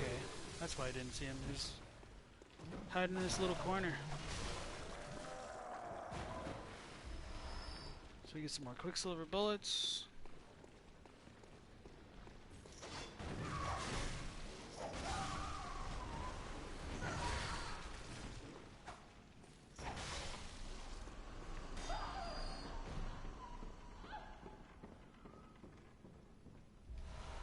And this is the Blood Rock, which I will look at because I forgot to look at the one that we got in the Nightmare Mensis. So, just to show the visual progression between them again, this is single, twins, the chunk, and then finally the rock. And again, this is headcanon, but I think it could be possible, like with the kind of like crystallized or stone-like structure of it. This might be what comprises certain areas like the Nightmare of Mensis or the Nightmare Frontier. Like it's got these like little cobblestone looking like things coming out of it, and since a lot of the graves seem to be made out of blood themselves, I think it's possible that like the blood sustains the dreams themselves, and that might be what it could be formed out of. But there's really nothing else to suggest that. That's just kind of a bit of a tinfoil headcanon from my part. Blood rock is a large, solid chunk that forms in cold blood after death. A substance in the blood hardens, and that which does not crystallize is called a bloodstone. This is no mere chunk. It is nearly a boulder. Few bloodstones of such size have ever been discovered, even considering the combined experience of all the hunters. So, that's some pretty nice detail on it. Even if we did look at the Japanese, and it varied a lot, I honestly don't think there'd be much to talk about. It's pretty straightforward. So, just wanted to be sure to grab that and show that off. That is what allows us to gain the final upgrade tier for our weapons. And that pretty much concludes what we can do in the fishing hamlet. I'm going to go ahead and fight the Orphan of Kos, even though I'm not like fully topped off. If I die, it won't be that big a deal. We'll just go and show off the little fishmen who are like farming up above, which I forgot to show that off before.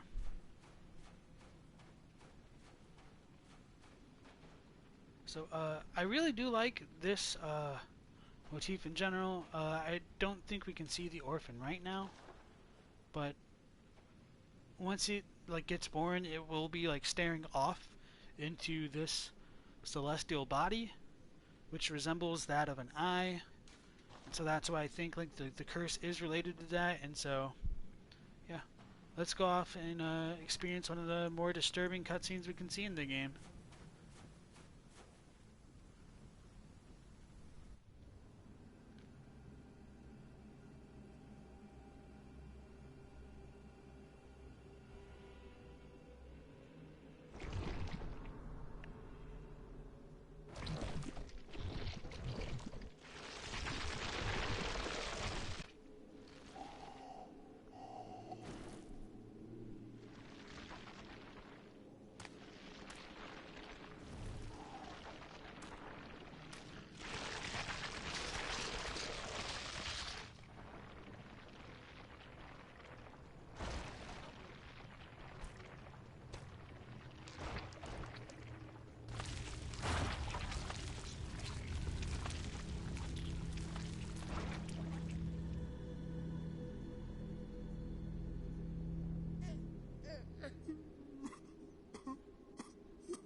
And so that final cry is what a lot of people believe explicitly ties the orphan into Gehrman, because that dialogue that we did manage to show off with Gehrman begging Master Willem and Lawrence to free him from the dream does end with that same exact sound file. So once we do kill the Orphan of Kos, there will be some special dialogue, I think from the doll, pertaining to Gehrman as well. So the two are most likely connected. Even though I don't find myself like too big of a fan of like the repeated sound file myself. So I did mention it before, but once the orphan is born, it will not be like immediately aggressive towards us. It is just kind of staring up towards that that celestial disc. So I've not been trying to ignore chat. I'm just really bad with my peripheral vision and progressing with the game at the same time. So I'm gonna catch up with you guys. Surrounded by slugs, truly a dream come true. Well, yes, people in Dark Souls 3 seemingly want to turn into slugs. Yeah, especially with like the Rosaria stuff. Herbert likes the riddled by nightmares bit in the quote he mentioned earlier because you can't read that as nightmares, meaning another dimension exclusively. Soda says nightmares could be visions. When it says nightmare, it basically just means impure. A nightmare is an impure place, but you can be riddled by nightmares too, riddled by impurities. Could you read a nightmare as an impure dream through that lens? Yes. The dream and the nightmares are essentially one and the same, though. Yeah, I agree with that. More parallels with the Abyss. Yeah, so there are like a lot of those kind of repeating themes between the From Software games. And so to a certain extent, like the more you look at one game, the more you can kind of find out about the others as well. I think if you look at like a lot of the Eastern philosophies, you can learn a lot about the From Software games as well. Like having learned more about Shintoism, I was able to piece together like a lot more what was going on with the Research Hall, transformation in general. Learning about Buddhism is just like some of the more larger themes in the games in terms of like I don't know, archetypes and things like that. Taoism might help with things like understanding insight and souls and how there's like white souls and dark souls and blood echoes and things like that. So, going back, Soda doesn't believe the sound file has anything to do with Garamond, just a reused asset, but there is a connection between Garamond and the Nightmare. So yeah, From Software does use a lot of assets over and over, yeah, I really don't know how to take that, but I think just with the doll's quote after killing the Orphan of Kos is kind of the proverbial nail in the coffin for that kind of a connection being able to be drawn.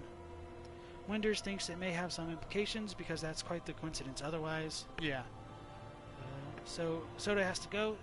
See you. Thanks for stopping in again and chatting with us. Herbert says there's some earlier dialogue that's welcome to the stream. A nightmare for the diseased. They're the same substance, but your relationship to it changes the classification. Yeah. And in very early portions of the dialogue or the game draft, like the idea of madness was like essentially synonymous with the nightmares and things like that. And so I'm probably gonna die just because I'm distracted and trying to talk. So the Orphan of Kos, I know I'm jumping around, wields a placenta-like weapon. Despite being a quote-unquote like newborn, it's the body of a wizened old man. And wizened means like wrinkled and aged.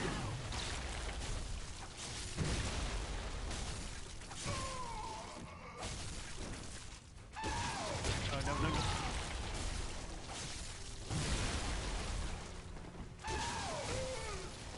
No stagger.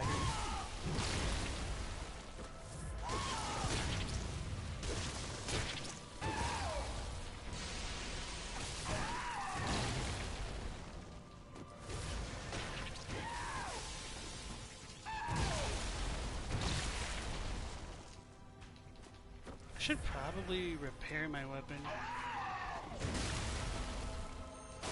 Not that I'm like blaming my damage on that. I think I'm doing fine. I just remembered.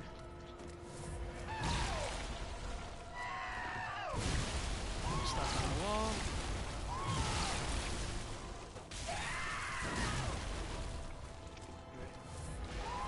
Being on the wall like that makes me a bit nervous, so I want him to come out.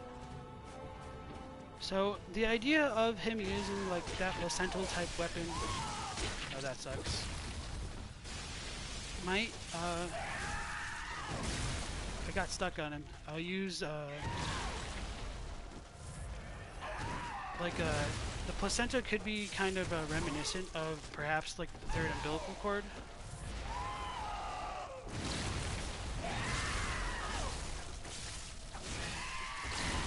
So even though it like isn't fully covered with eyes, it is like, did I die? Yeah, okay. It's like covered with like a bunch of like almost tumor-like things, and it definitely has like some otherworldly properties, and certainly like no kind of placenta that we find in nature. So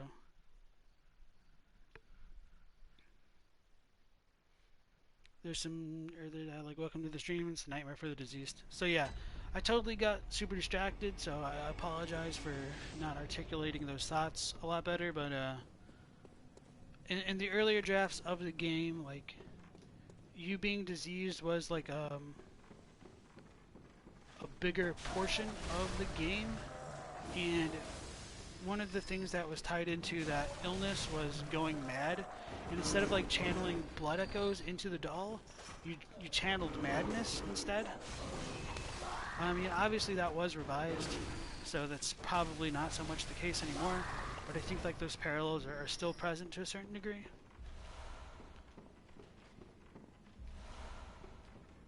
So if we're going back to Kaz, I do want to try to show off like the little guys like kind of farming. So he's got like agrarian tools, potentially like digging up eggs or like making spots in the ground to like place those eggs. So it's a little bit unclear, but interesting stuff nonetheless.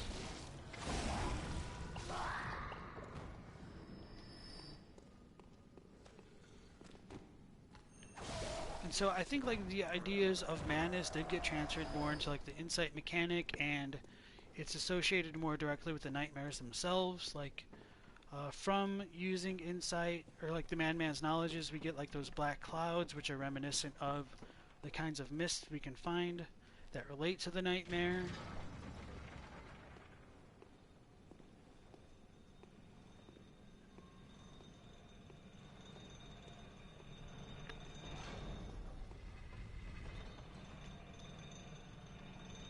And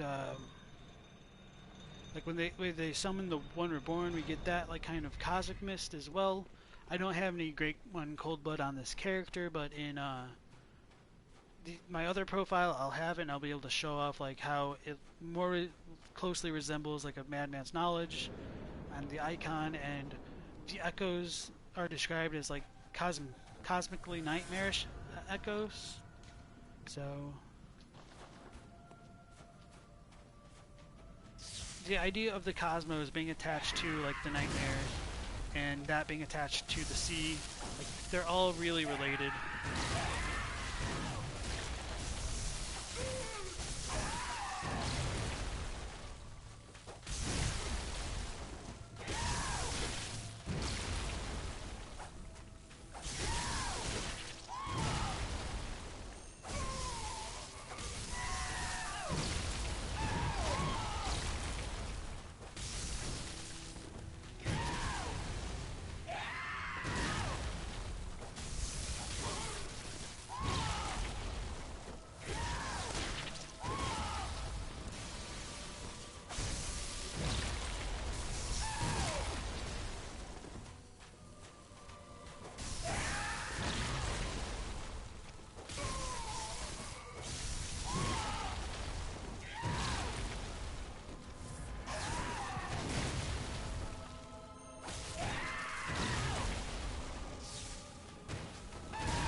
Starting to remember my mojo for this fight now.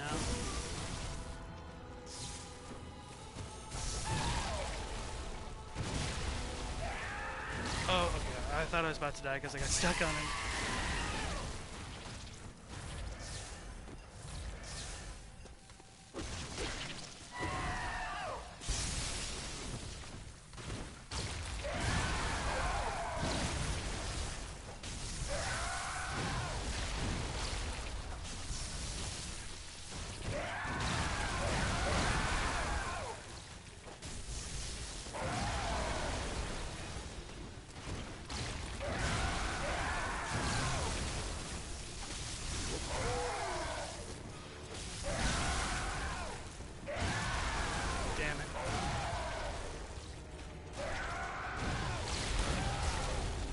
Just call the orphan Michael Jackson? Why is that? You think nightmares and mud and madness are almost completely synonymous? Yeah, I agree. For example, this is a nightmare for bad hunters that's swallowed by sludge.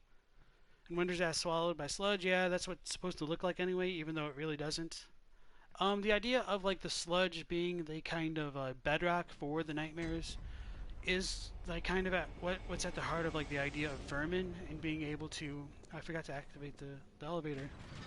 It's behind like the idea of the vermin like wallowing in filth, and I think like the idea of the sludge is supposed to be what we'd find beyond the water that's mentioned in like the lake and the sea runes. So if you like travel beyond water, you'd go into like the silt at the bottom of it, and that is related to like the borders between the nightmare and reality, essentially.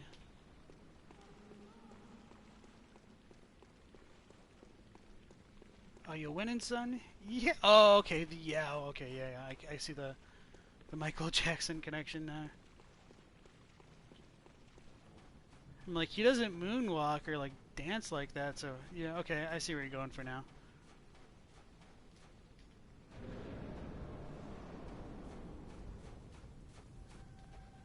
I just got a little bit unlucky with that the like final swing of his last time. Not dodging in as well as I'd like,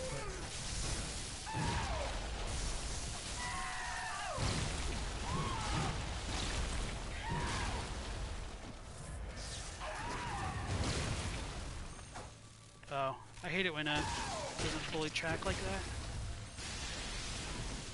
that. I have no excuse for that one. That was just bad.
Should have dodged in.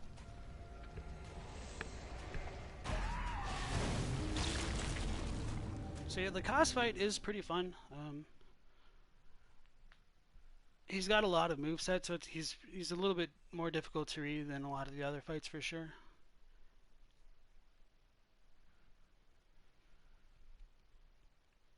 Comparing the Dream Nightmare to the sea makes the metaphor pretty clear. Yeah, that's how it's described, like a big sea.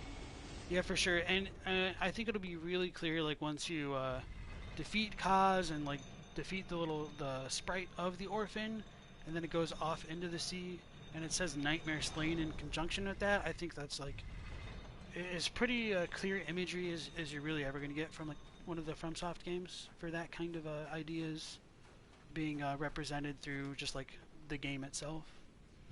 The cosmos is the dreamlands, and the cosmos is a sea. The sea is the source of everything. The Grand Lake of Mud, filth is probably the bottom of it, where everything emerges from, and the Hunter's Nightmare is the lowest dreamland that we visit, and also riddled with filth and impurity, kind of like how Human Drag sinks to the lowest depths imaginable.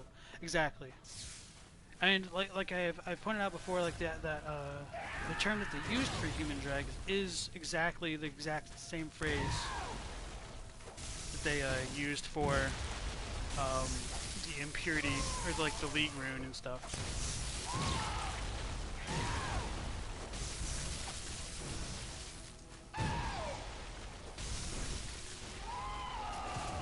Too soon, too soon. Bad dodge.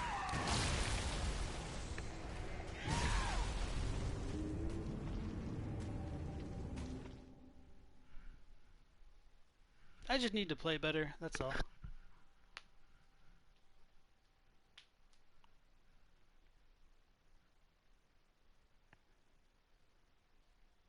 I think it's also interesting that Kaz has a more humanoid form compared to like his mother, and obviously like that's not super clear when we are in the middle of the fight. It's pretty difficult to get a look at both of them, but in terms of like great ones that we've seen so far, like it doesn't resemble anything like Ram or Ebrietas, except like it does have the wings on its back, or Amygdala. It's much more humanoid than the others.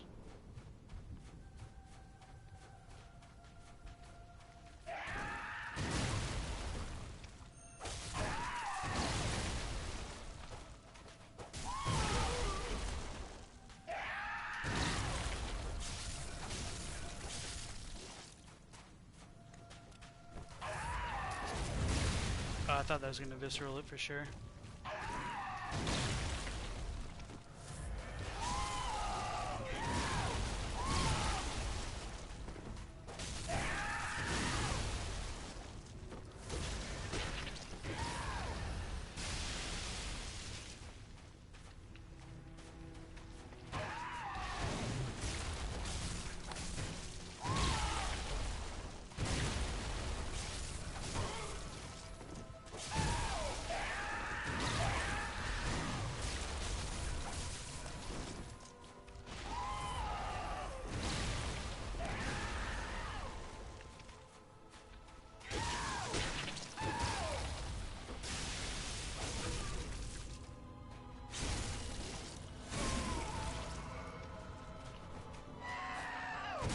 Whipped.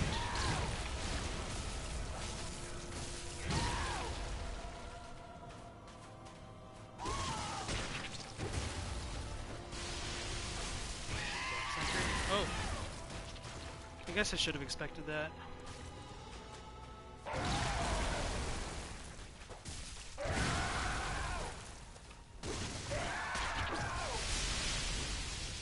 I stuck on him with the tree? Okay.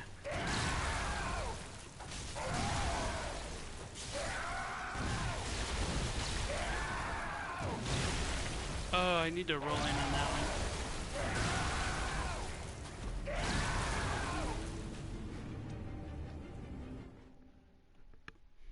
Yeah, so they do a good job of like punishing panic rolls. I think Ludwig is a little bit better executed in that regard, at least for his second phase. So, going back, Ruby says the cut chalice you can use to the deep beyond, which leads beyond the bed of the inhuman great ones. From Lance McDonald, yeah. I do wonder if that is something that they intended to continue down in development, like that kind of thought process, or if it was just something that they kind of walked away from, or like pulled back from over the course of development. Assuming there's the beach arena for the moon presence, wouldn't be surprised if that's the Lake of Mud. Yeah, and I think that might have gotten like repurposed into the Ram's Lake. Since it would be the deepest chalice, it kind of lends credence to it all being at the bottom of everything for sure. Ban that bot. So, when did Lance share that chalice description? God damn it! Yeah, he mentioned it in Discord a few days ago. The Lake of Mud line is kind of misleading because it doesn't make a distinction between the lake and the mud.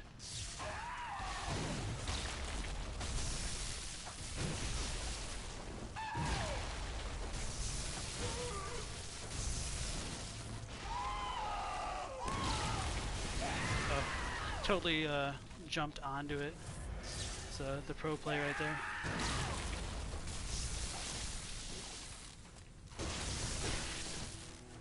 That was weird.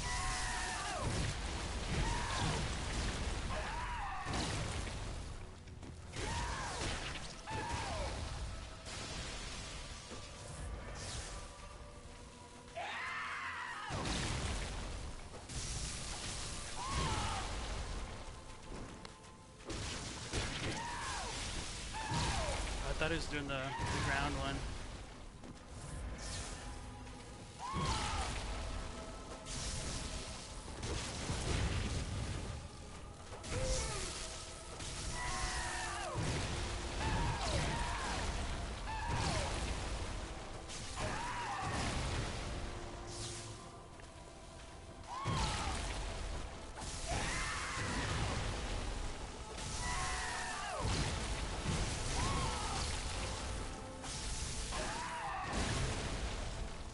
bit too soon.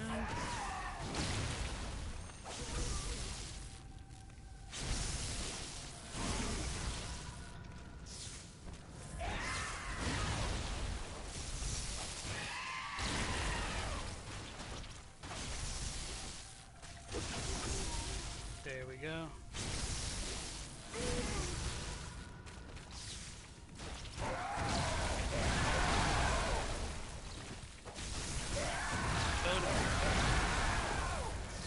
Sometimes like it kind of drags the player model with him.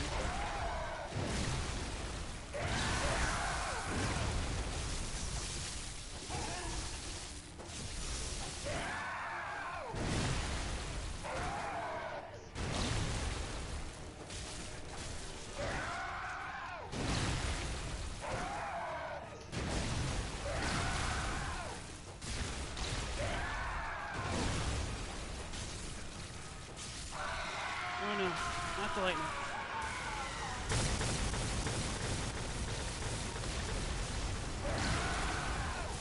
So yeah, this is phase 3. He becomes a lot more aggressive. Starts using more arcane-based attacks. Like, when he screams like that, that is what's going to have the lightning come down from the corpse of Mother Koss. And when we defeat him, it says "Prey slaughtered." Right here, we get the Koss parasite, and it rains dark, black, and white blood, or just rain as well. So, yeah, that fight definitely went a lot better. A little bit out of practice. Fun fight for sure. Definitely one of the best fights in the entire like franchise's history, or I suppose franchise only means like Bloodborne, but as far as like all like Dark Souls and games are like, considered, like the Soulsborne, Kiro, whatever you want to call it. So after defeating the Orphan of Koss, we see a black sprite, which does kind of resemble like one of the humanity sprites in Dark Souls, come out of where we first see the orphan emerge from the carcass of Mother Koss herself. So it's very likely that what we killed might have been like a kind of astral projection of either the wrath of Mother Koss or the orphan itself, potentially for it being killed within Mother Koss after she got washed ashore by the hunters. If we examine Mother Koss herself, she has almost a human-esque face with these very interesting like tendrils coming out of it, which do resemble what we can find on like the Nightmare Executioners, or maybe like coming out of the faces of like the brain suckers and things like that. She is a very like pale white color. It might mean to show like since she's white that she could have been a virgin or something along those lines. It could just be like she's regarded as a holy kind of a being to the characters of Bloodborne, since we get that association of like white, and if we take that association a bit further, like in Dark Souls, white is associated with the moon and things like that. So before talking a little bit more, I'm going to just catch up with the chat. So going back to what Herbert said, the Lake of Mud is kind of misleading because it doesn't make a distinction between the lake and the mud, right?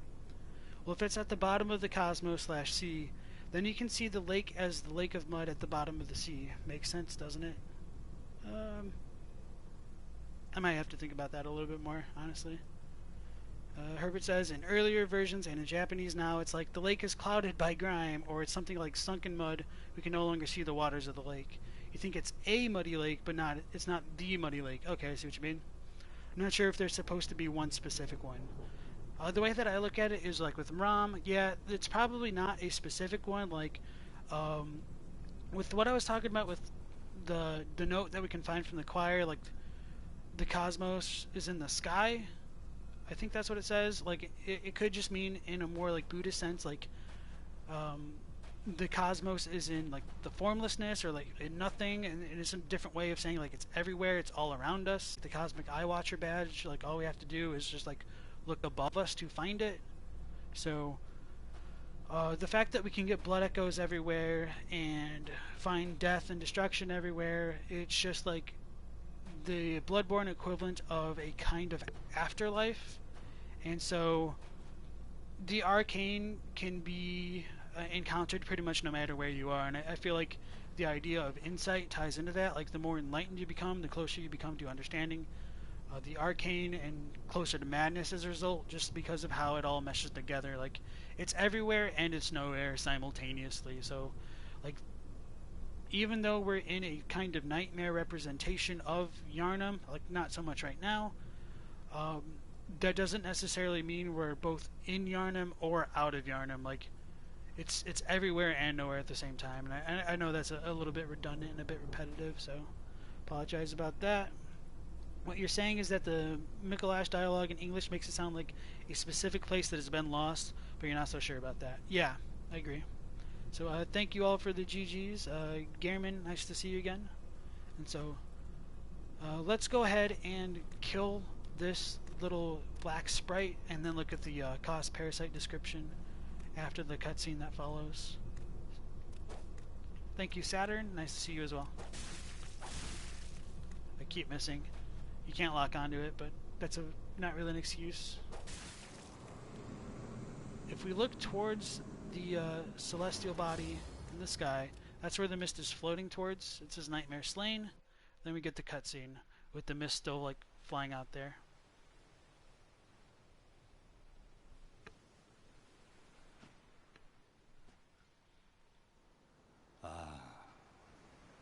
Sweet child of Kos returns to the ocean. A bottomless curse, a bottomless sea, accepting of all that there is and can be.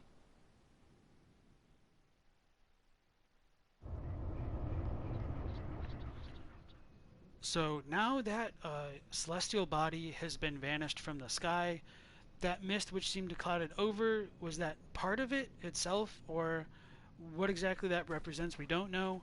The way that I like to take it is that disc is kind of similar to what we find in the icon for the Eye of the Blood-Drunk Hunter, and so the way that I interpret it is, with the Curse of Kos now having been lifted, the hunter's sins have been absolved, and this kind of curse which clouds over the eyes of the hunters, both literally and metaphorically, will go away. So hopefully the idea of blood-drunk hunters will no longer exist, and people won't kill their loved ones out of rage and lust for that kind of blood and things like that.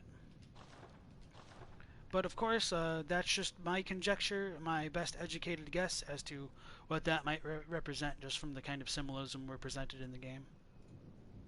So Wenders needs to go. Thank you as always. Thank you as well. See you tomorrow.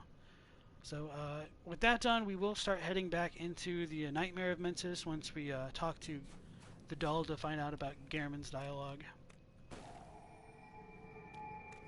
And before we go, like that idea of the mist returning to the ocean, like it doesn't look like it's going that way in the cutscene. The Japanese for that is a bit more literally close to the infant of Kos returns to the ocean. The curse in the ocean have no bottom and therefore receive everything.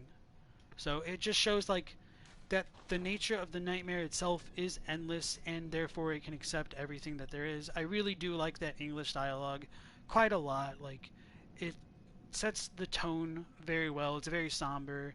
It's almost in meter and reads like poetry. So I really appreciate the work that they put into making that work as a product of localization. So let's double check that Kos parasite now.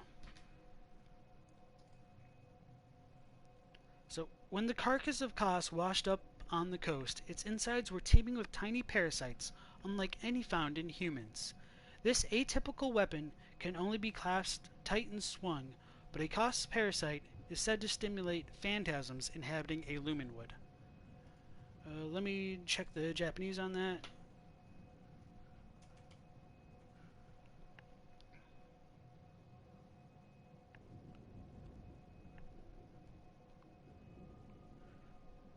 So instead of saying lumenwood, it just says the phantasms of a Naigoto, like a seedbed, a nursery. So the Japanese is like very explicitly saying like it'll stimulate the phantasms in a milkweed, or what they used to call like the milkweed rune. It just means like nursery or vessel, well, something along those lines.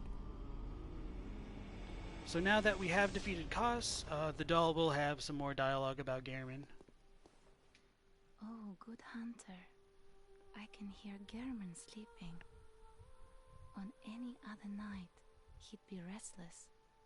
But on this night, he sounds so very calm. Perhaps something has eased his suffering.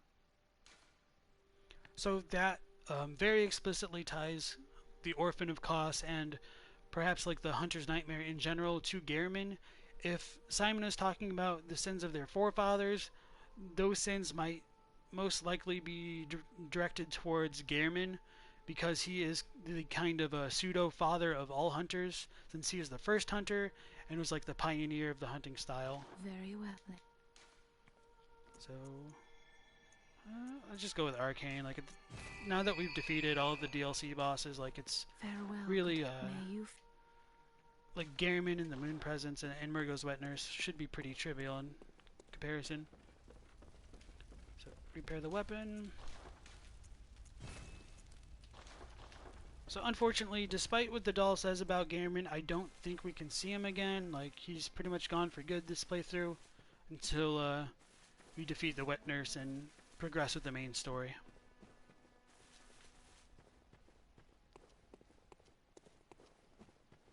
So we're going to go back to the Nightmare of Mensis. I also did forget to pick up an item and like look at the first part of the area, so that's what we're going to do for now. Now that the brain is gone and we don't have to worry about all that kind of stuff.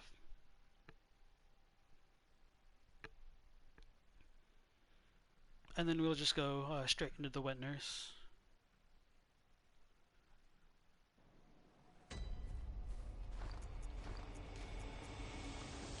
Thinking after the Wet Nurse, I might switch my profile to look at some of the Chalice dungeons, because I know there was some interest in that. And then we might just have the stream run a little bit longer than normal.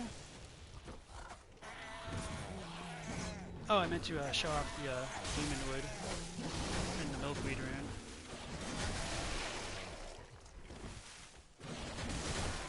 I died from that. So I was just trying to use the fire to stop him, but probably shouldn't worry about it.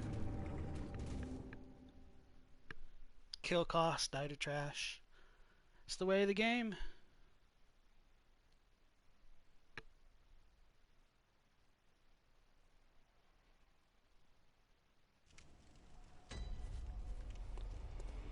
So yeah, if we tie the idea of like the nightmare into the kind of afterlife, I do believe that's why we get these skull-like boulders that we can find throughout the Nightmare of Mensis.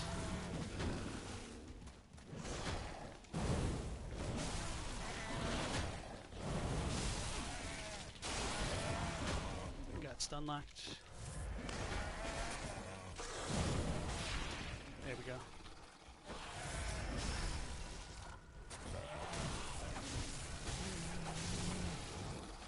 Oh no.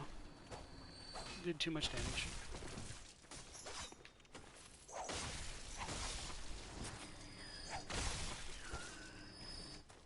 So, we couldn't really show it off before, but, I do think like we can see the Nightmare Frontier from this area, since we can see the churches from here earlier, like down in the Nightmare Frontier. Should probably go back down there at some point just to kind of show off the ship masts again. So I think that is that location. But there are some kind of like repeating features out in the distance which resemble that as well. So I could be wrong about that, but it seems to be the most likely position for the most part. So when we come through the Nightmare of Mensis, we find like the choir bell, and then we can also find the eye rune, which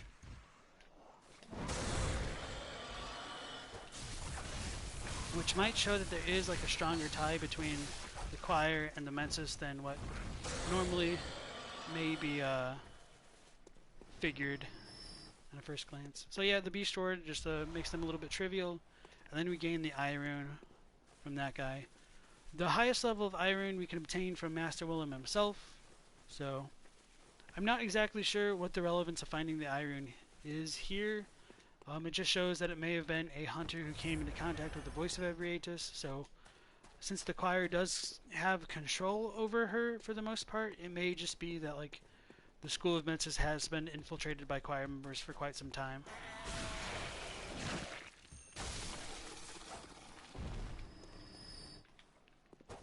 Oh, did not.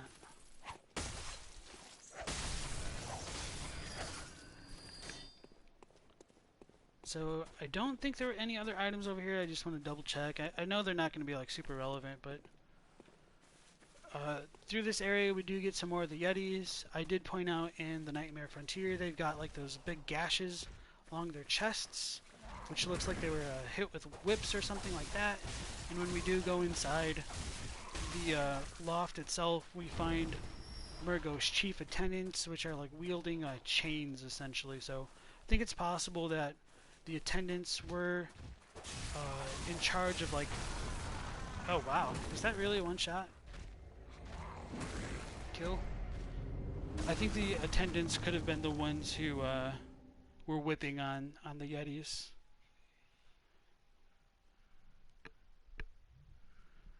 Let me tell you, if I wanted to get stoned, that would not be the way to do it.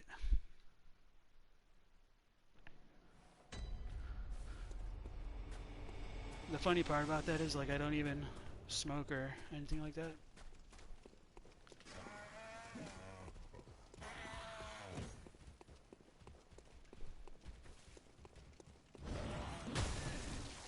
Ow.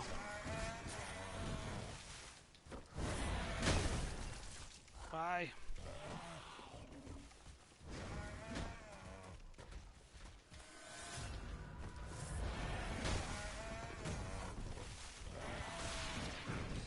Is this not the one? No, it's the other one.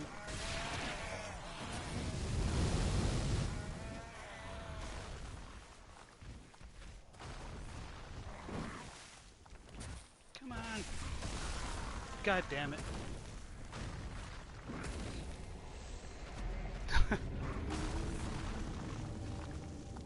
I'm pretty sure it's something like trivial, like either like a blood gem or maybe like a madman's knowledge.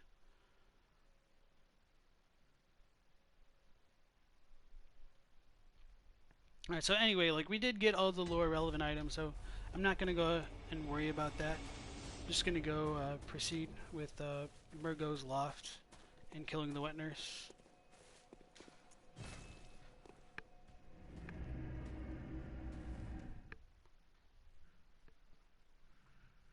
I'll lose out on... Maybe I should buy something from the insight shop just because I'm at max.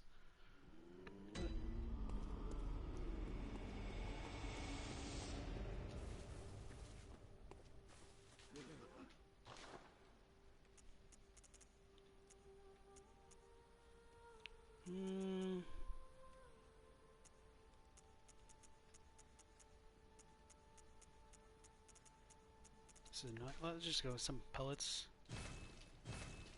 Okay.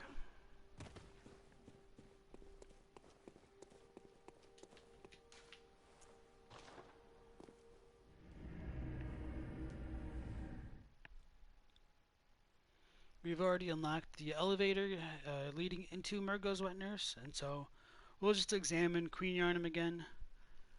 In some of the cut content Lance showed off, it was implied that the Yharnam stone, while related to Queen Yharnam, obviously was also tied to Kos, and that did not get implemented in the final version of the DLC, which I'm kind of glad about. Like, just trying to tie Kos into Thumaru as well as everything else is a bit of a headache in my opinion.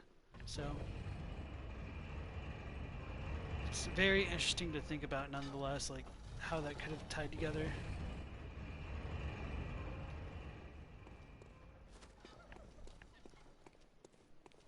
So we have Queen Yharnam facing up towards the loft area. We can see a ring of betrothal on one of her fingers right there, implying that she may have been wed to a great one, and that may have been why she had an ectopic pregnancy.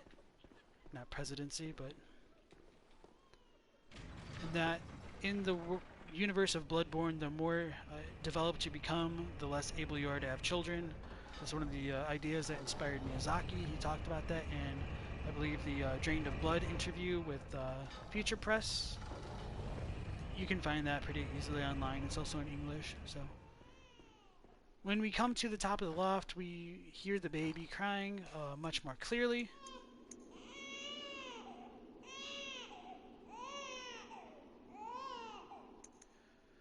When we get to the end of the fight, I will try to turn the volume up and stop moving, because Murgo's cries will kind of transform into a snoring. Occasionally there will be like a sound bug where you can continue to hear Murgo crying after it says Nightmare Slain, but that's just more of a bug. In the day one version of the game without any patches, like the sound was much louder, and I think since the game had sound issues and they went back and fixed all those, like Murgo's cries became a lot quieter following those patches. So not entirely sure if it's intended, but it definitely resorts to snoring after having defeated the wet nurse. And then we get a cutscene as we approach the carriage.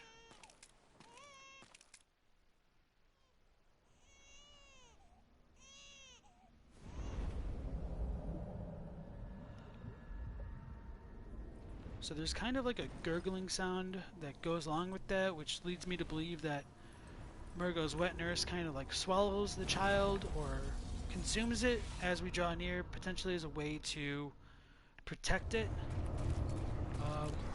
That idea is also a bit reinforced by Lance McDonald. I told him my theory about that a while ago, and he said, yeah, like in earlier versions of the cutscene, the wet nurse grabs Murgo, like lifts it up to her chest and glows a purple color.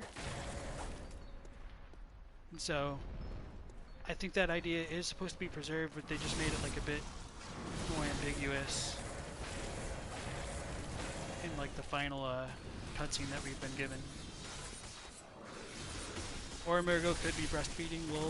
Well, I mean that does tie into it, because that is essentially the role of a wet nurse. They will feed children as a kind of surrogates for their real mothers. And Murgo's wet nurse in general might just serve to be a foil for the role of Queen Yharnam. Both of them might take inspiration from two kind of Japanese ghosts. One is called an ubume, which is like the wet nurse, whereas Queen Yharnam herself would be more reminiscent of a Kosodate Yurei. Probably, okay, I didn't kill it yet. So I'll just leave her as she is for now. Try to show off some more of her mechanics. So an ubume is like a kind of a woman who died either in the process of giving childbirth or before she could conceive her child fully. And they will go out and try to steal babies for their own and raise them as their own. The idea of the ubume becomes a bit more applicable to the wet nurse, because there is a kind of variant where they are said to like turn into birds and feed them their poisonous milk to kind of turn that baby into a kind of copy of itself. And since great ones do seek like surrogate children, that might be what is going on with the wet nurse. And a Kosodate Yurei is a very similar thing, although instead of like being related to a shape-shifting bird-like woman, they're more just like the normal maidens who are kind of condemned to a life in hell because they died before they're able to give birth to their children, which is really messed up. And like that kind of early form of Japanese Buddhism, women only received like importance in society due to their ability to give birth to children, and heirs do things like that. I want to dodge that. Is she not going to do her thing again? So, if children in Buddhism were like representative of a woman's salvation, I think that could tie into potentially like why Yharnam, the wet nurse, and so many other great ones are concerned with like getting their children. Of course, I don't think like that's a one-to-one parallel with what occurs in Bloodborne, but there are a lot of interesting similarities between those two kind of stories. Okay, so this is one of the cooler aspects of the Murgo Wetner's fight. She's able to like summon clones. She will like spawn up to 3 of them, or well, two additional versions of herself, and they will kind of attack you from the midst of this mist. And you can just kind of run around and be safe during it. So once you kill her, we get like the Nightmare Slain.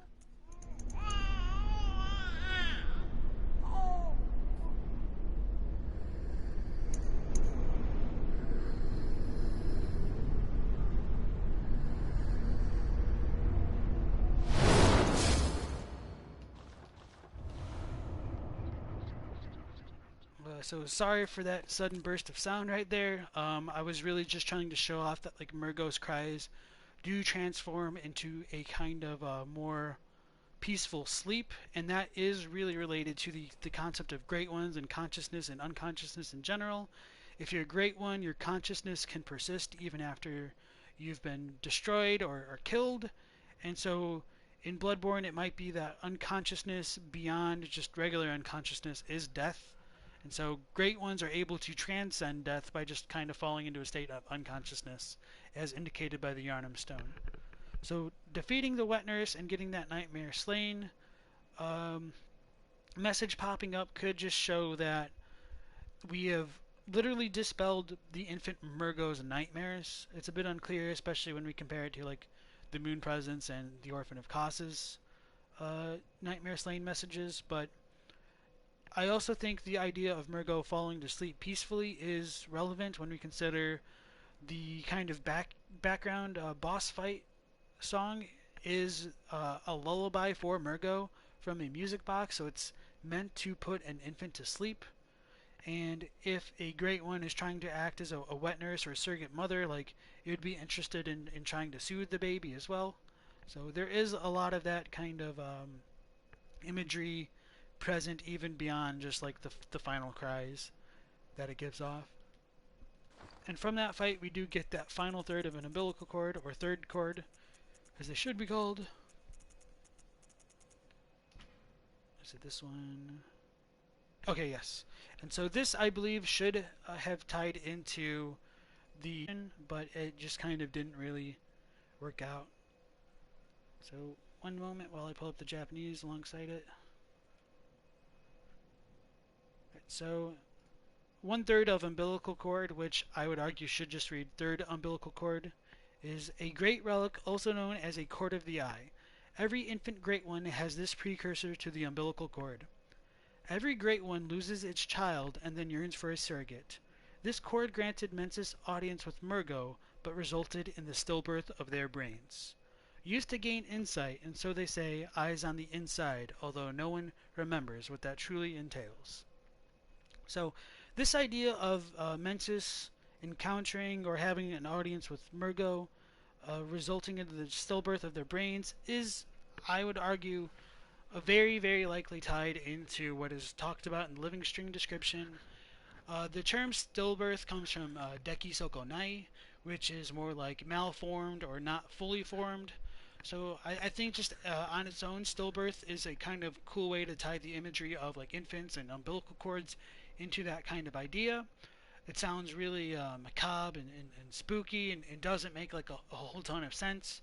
So I think it fits like the general image of Bloodborne. The real issue is in the living string description they kind of lack the same phrase that's used in this umbilical cord. And so if we try to look at that real quick, where is it? Okay. The immense brain that Mensis retrieved from the nightmare was indeed lined with eyes on the inside, but they were an evil sort, and the brain itself was terribly rotten. In Japanese, it does mention that a line that just didn't really make it into the English, where it says the eyes themselves were completely malformed or deformed, and it uses the same term like Deki Soko Nai. So like if I were to include it in this current version, I'd say like, but the eyes themselves were stillbirthed, and it caused the brain itself to become rotten. So the way that I read the relationship between Murgo's cord and this living string was uh, with Mensis coming into contact with the baby Murgo and Mikolash and whoever trying to seek cost to gain eyes on the inside, they were indeed afflicted with those eyes on the inside, but they were of an evil kind, a malformed sort, and it caused their brains to expand and become rotted. So that is something that I would like to bring up as a strong possibility. And just to reiterate, in the living string description, when it talks about it was retrieved from the nightmare, it could just be like the brains the School of Mensis received while in the nightmare. So it wasn't necessarily that the brain already existed in the nightmare. The school themselves could have been afflicted with those gigantic brains from that audience with Murgo. And I think the idea of eyes in relation to great ones is important to consider, because like the pigs in the area have eyes, like way more eyes than normal. There's eyes being like webbed onto the walls in various locations, and so if the eyes are related to the audience with Murgo, it could be that the kind of arcane property of the infant great one's voice could have allowed for those eyes to form, which I believe ties into how the arcane properties that fill the bloated head patients in the research hall allow them to gain eyes on the inside. The Erden Writhe rune allows the fake Yosefka to potentially get eyes on the inside, which she talks about being able to see things on the inside and the writhing. So that concept of writhing and voices in general is very connected, and they are all tied into Carol runes, which are supposed to be the voices of great ones. And since we can hear Murgo's voice from the waking world, it transcends dimensions, and I think should be very easily understood as it not being the voice of a normal child at all. It should be understood as the voice of a great one. So, I'm trying to remember if there's anything else with this chord I wanted to talk about. Alright, yeah, so that's pretty much it. Rather than it just saying that it's a precursor to an umbilical cord, I believe the Japanese is instead just saying that calling the I cord an umbilical cord comes from the fact that only infant great ones possess them. So it's not a precursor to anything. It's just that's where the name came from, I believe. So that concludes everything in the Nightmare of Mensis. But there is one more kind of thing that is a bit easy to miss, and it's pretty significant in my opinion.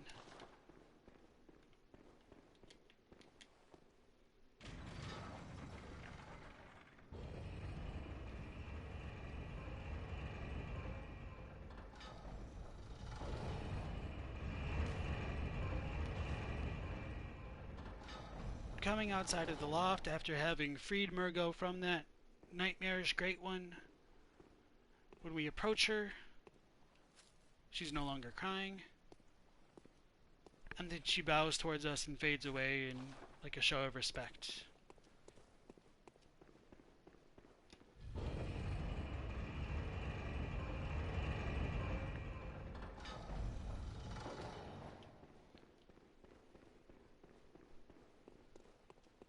So instead of like doing all that Thumerian stuff, I might just leave that for tomorrow.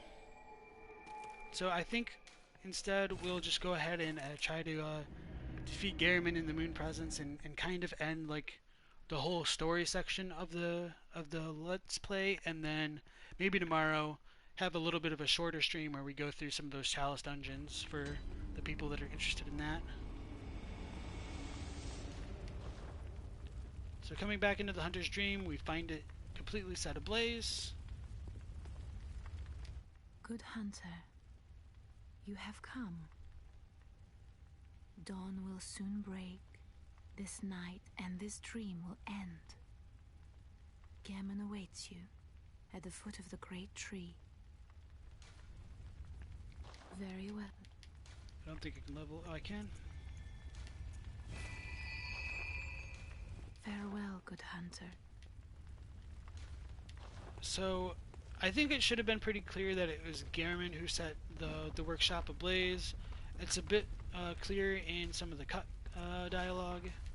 It's not terribly important. I think the big takeaway with this is there is like a kind of, I think, just Okinawan funeral ritual where they would burn the house of a person who has recently died to send them off into like the next world, and that is something that other cultures do as well from time to time.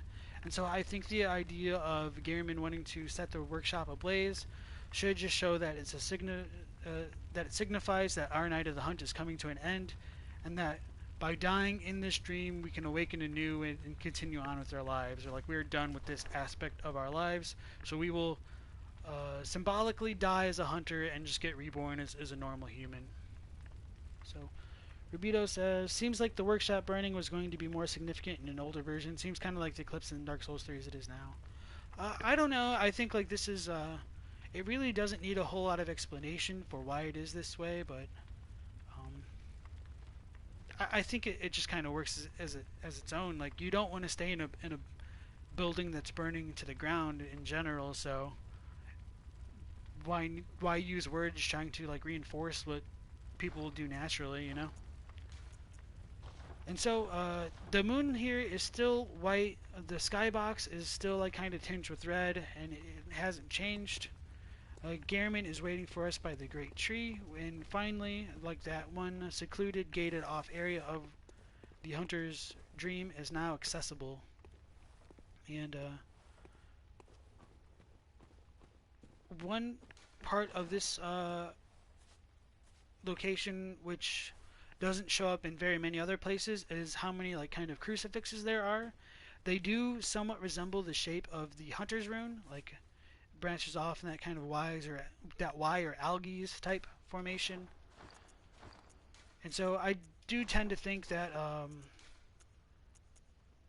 the hunter's rune is supposed to symbolize that of a hanged man, and that's why hunters are associated with it. Like, we're kind of suspended between life and death. And if you look at like the Hanged Man tarot card, it kind of gets that across as well. If you look at some other like cultural influences of hanged men, we've gotten what's his name? I think like Odin in like Norse mythology suspended himself from a tree to understand runes and gain like ultimate knowledge as well, and he gave that to people. He lost his eye for like the knowledge of everything. I might be screwing that up, so I apologize if I don't exactly have that proper in this context, but it's something to consider when analyzing the story and the lore of Bloodborne. So we saw the moon was over there just a second ago, and when we get to this side of the hunter's dream, it's somehow magically way over here. It shows like whatever kind of geography is going on in this location really does not make a ton of sense, because as soon as we run back, like we can kind of like track the moon the entire time. Like, the moon itself doesn't really move, it's just our perspective which changes, and it just looks like it's almost in a completely different area. So the skybox here is definitely interesting, but I don't think there's a whole lot of deep lore behind that. They just wanted the moon to be a prominent part of this arena.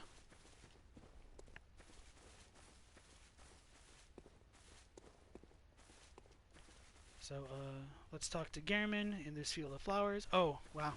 So there are 3 different endings, and I almost completely flubbed it. If you use 3 umbilical cords before coming into contact with Gehrman, you can fight the moon presence. If you don't use them, you will only fight Gehrman and miss out on like a kind of secret boss. I forgot that I've already got like max insight, so I'm gonna go ahead and buy like a blood rock and show off like the frenzy meter gets affected by how much insight we have, and so does beasthood really quickly. So if you look at my beasthood stat, it's 117 and frenzy resistance is only 80 right now. Once you defeat Murgo's wet nurse, you can buy blood rocks from the bath. So you see the 2 bars changing, the frenzy and the beasthood meter. And now I've got 118 frenzy resist and 108. So we become closer to beasthood, the less insight we have. Now that we did that, just need to remember to use the umbilical cords before talking to Gehrman to initiate the third ending.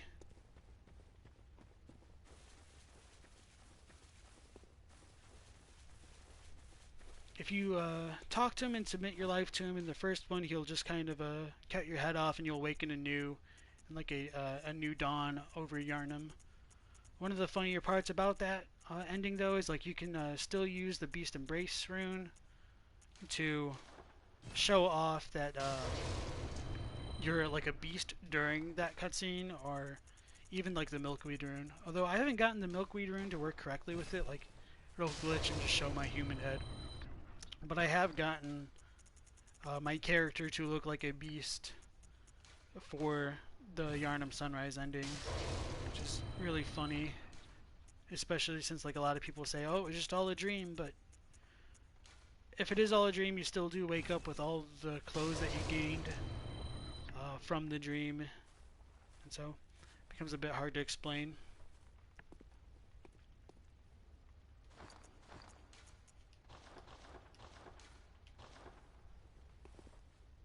And there are a bunch of graves all over this location. I'm not trying to stall for time. So these could have belonged to the graves of different hunters. It's a bit unclear how it all pieces together and whether or not the one behind Gehrman is his or somebody else's. And he does have that peg leg still. Good hunter, you've done well. The night is near its end.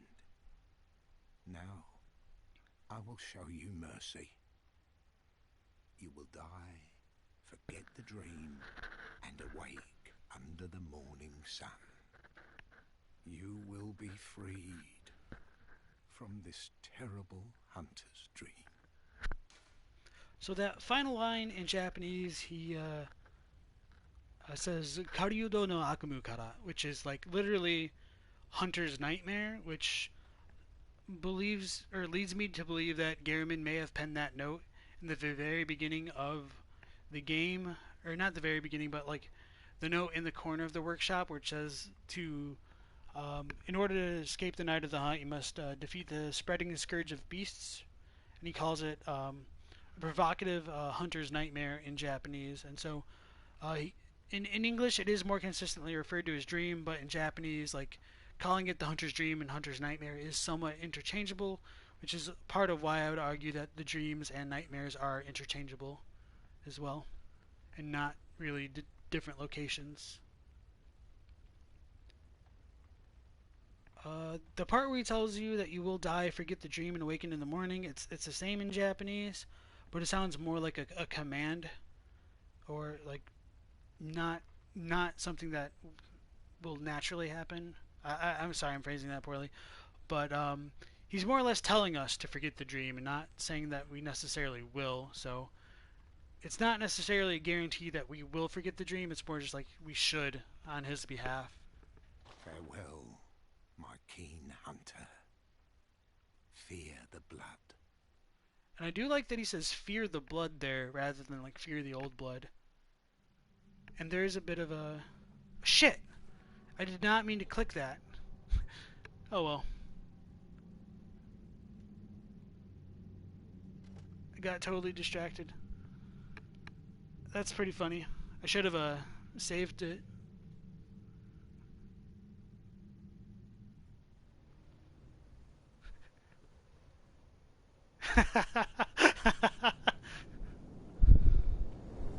Here I go, I'm making all this big deal about the moon presence and all that, and Gehrman fight. Completely flub it!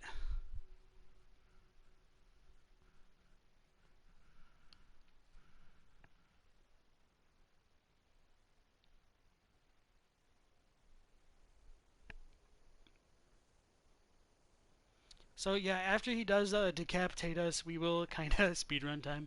I think I might have a save like right before the moon presence fight. I don't fully remember.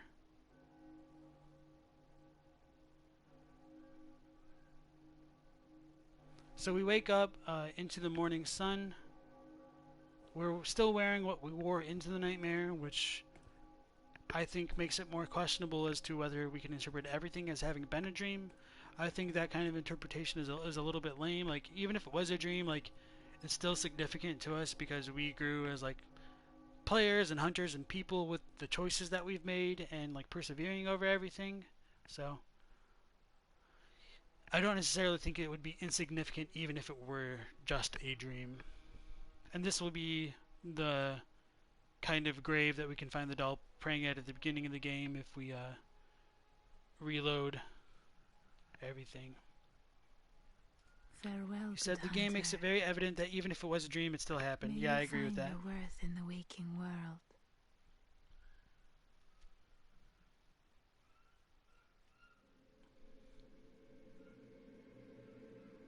So yeah, that's the end of Bloodborne. I think I'm just gonna more or less try to revert my save.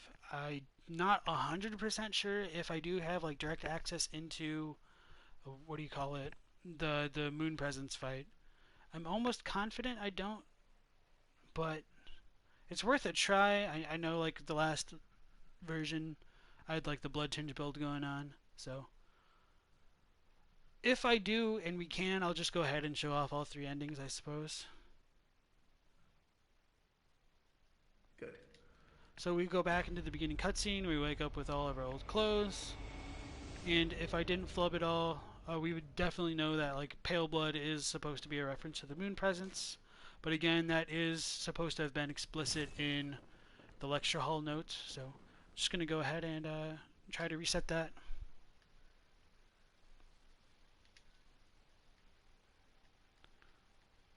So I think you guys can still hear me right now. So right now I'm just trying to go through my storage and get my old save data, and it'll completely kill the save that we've got going on.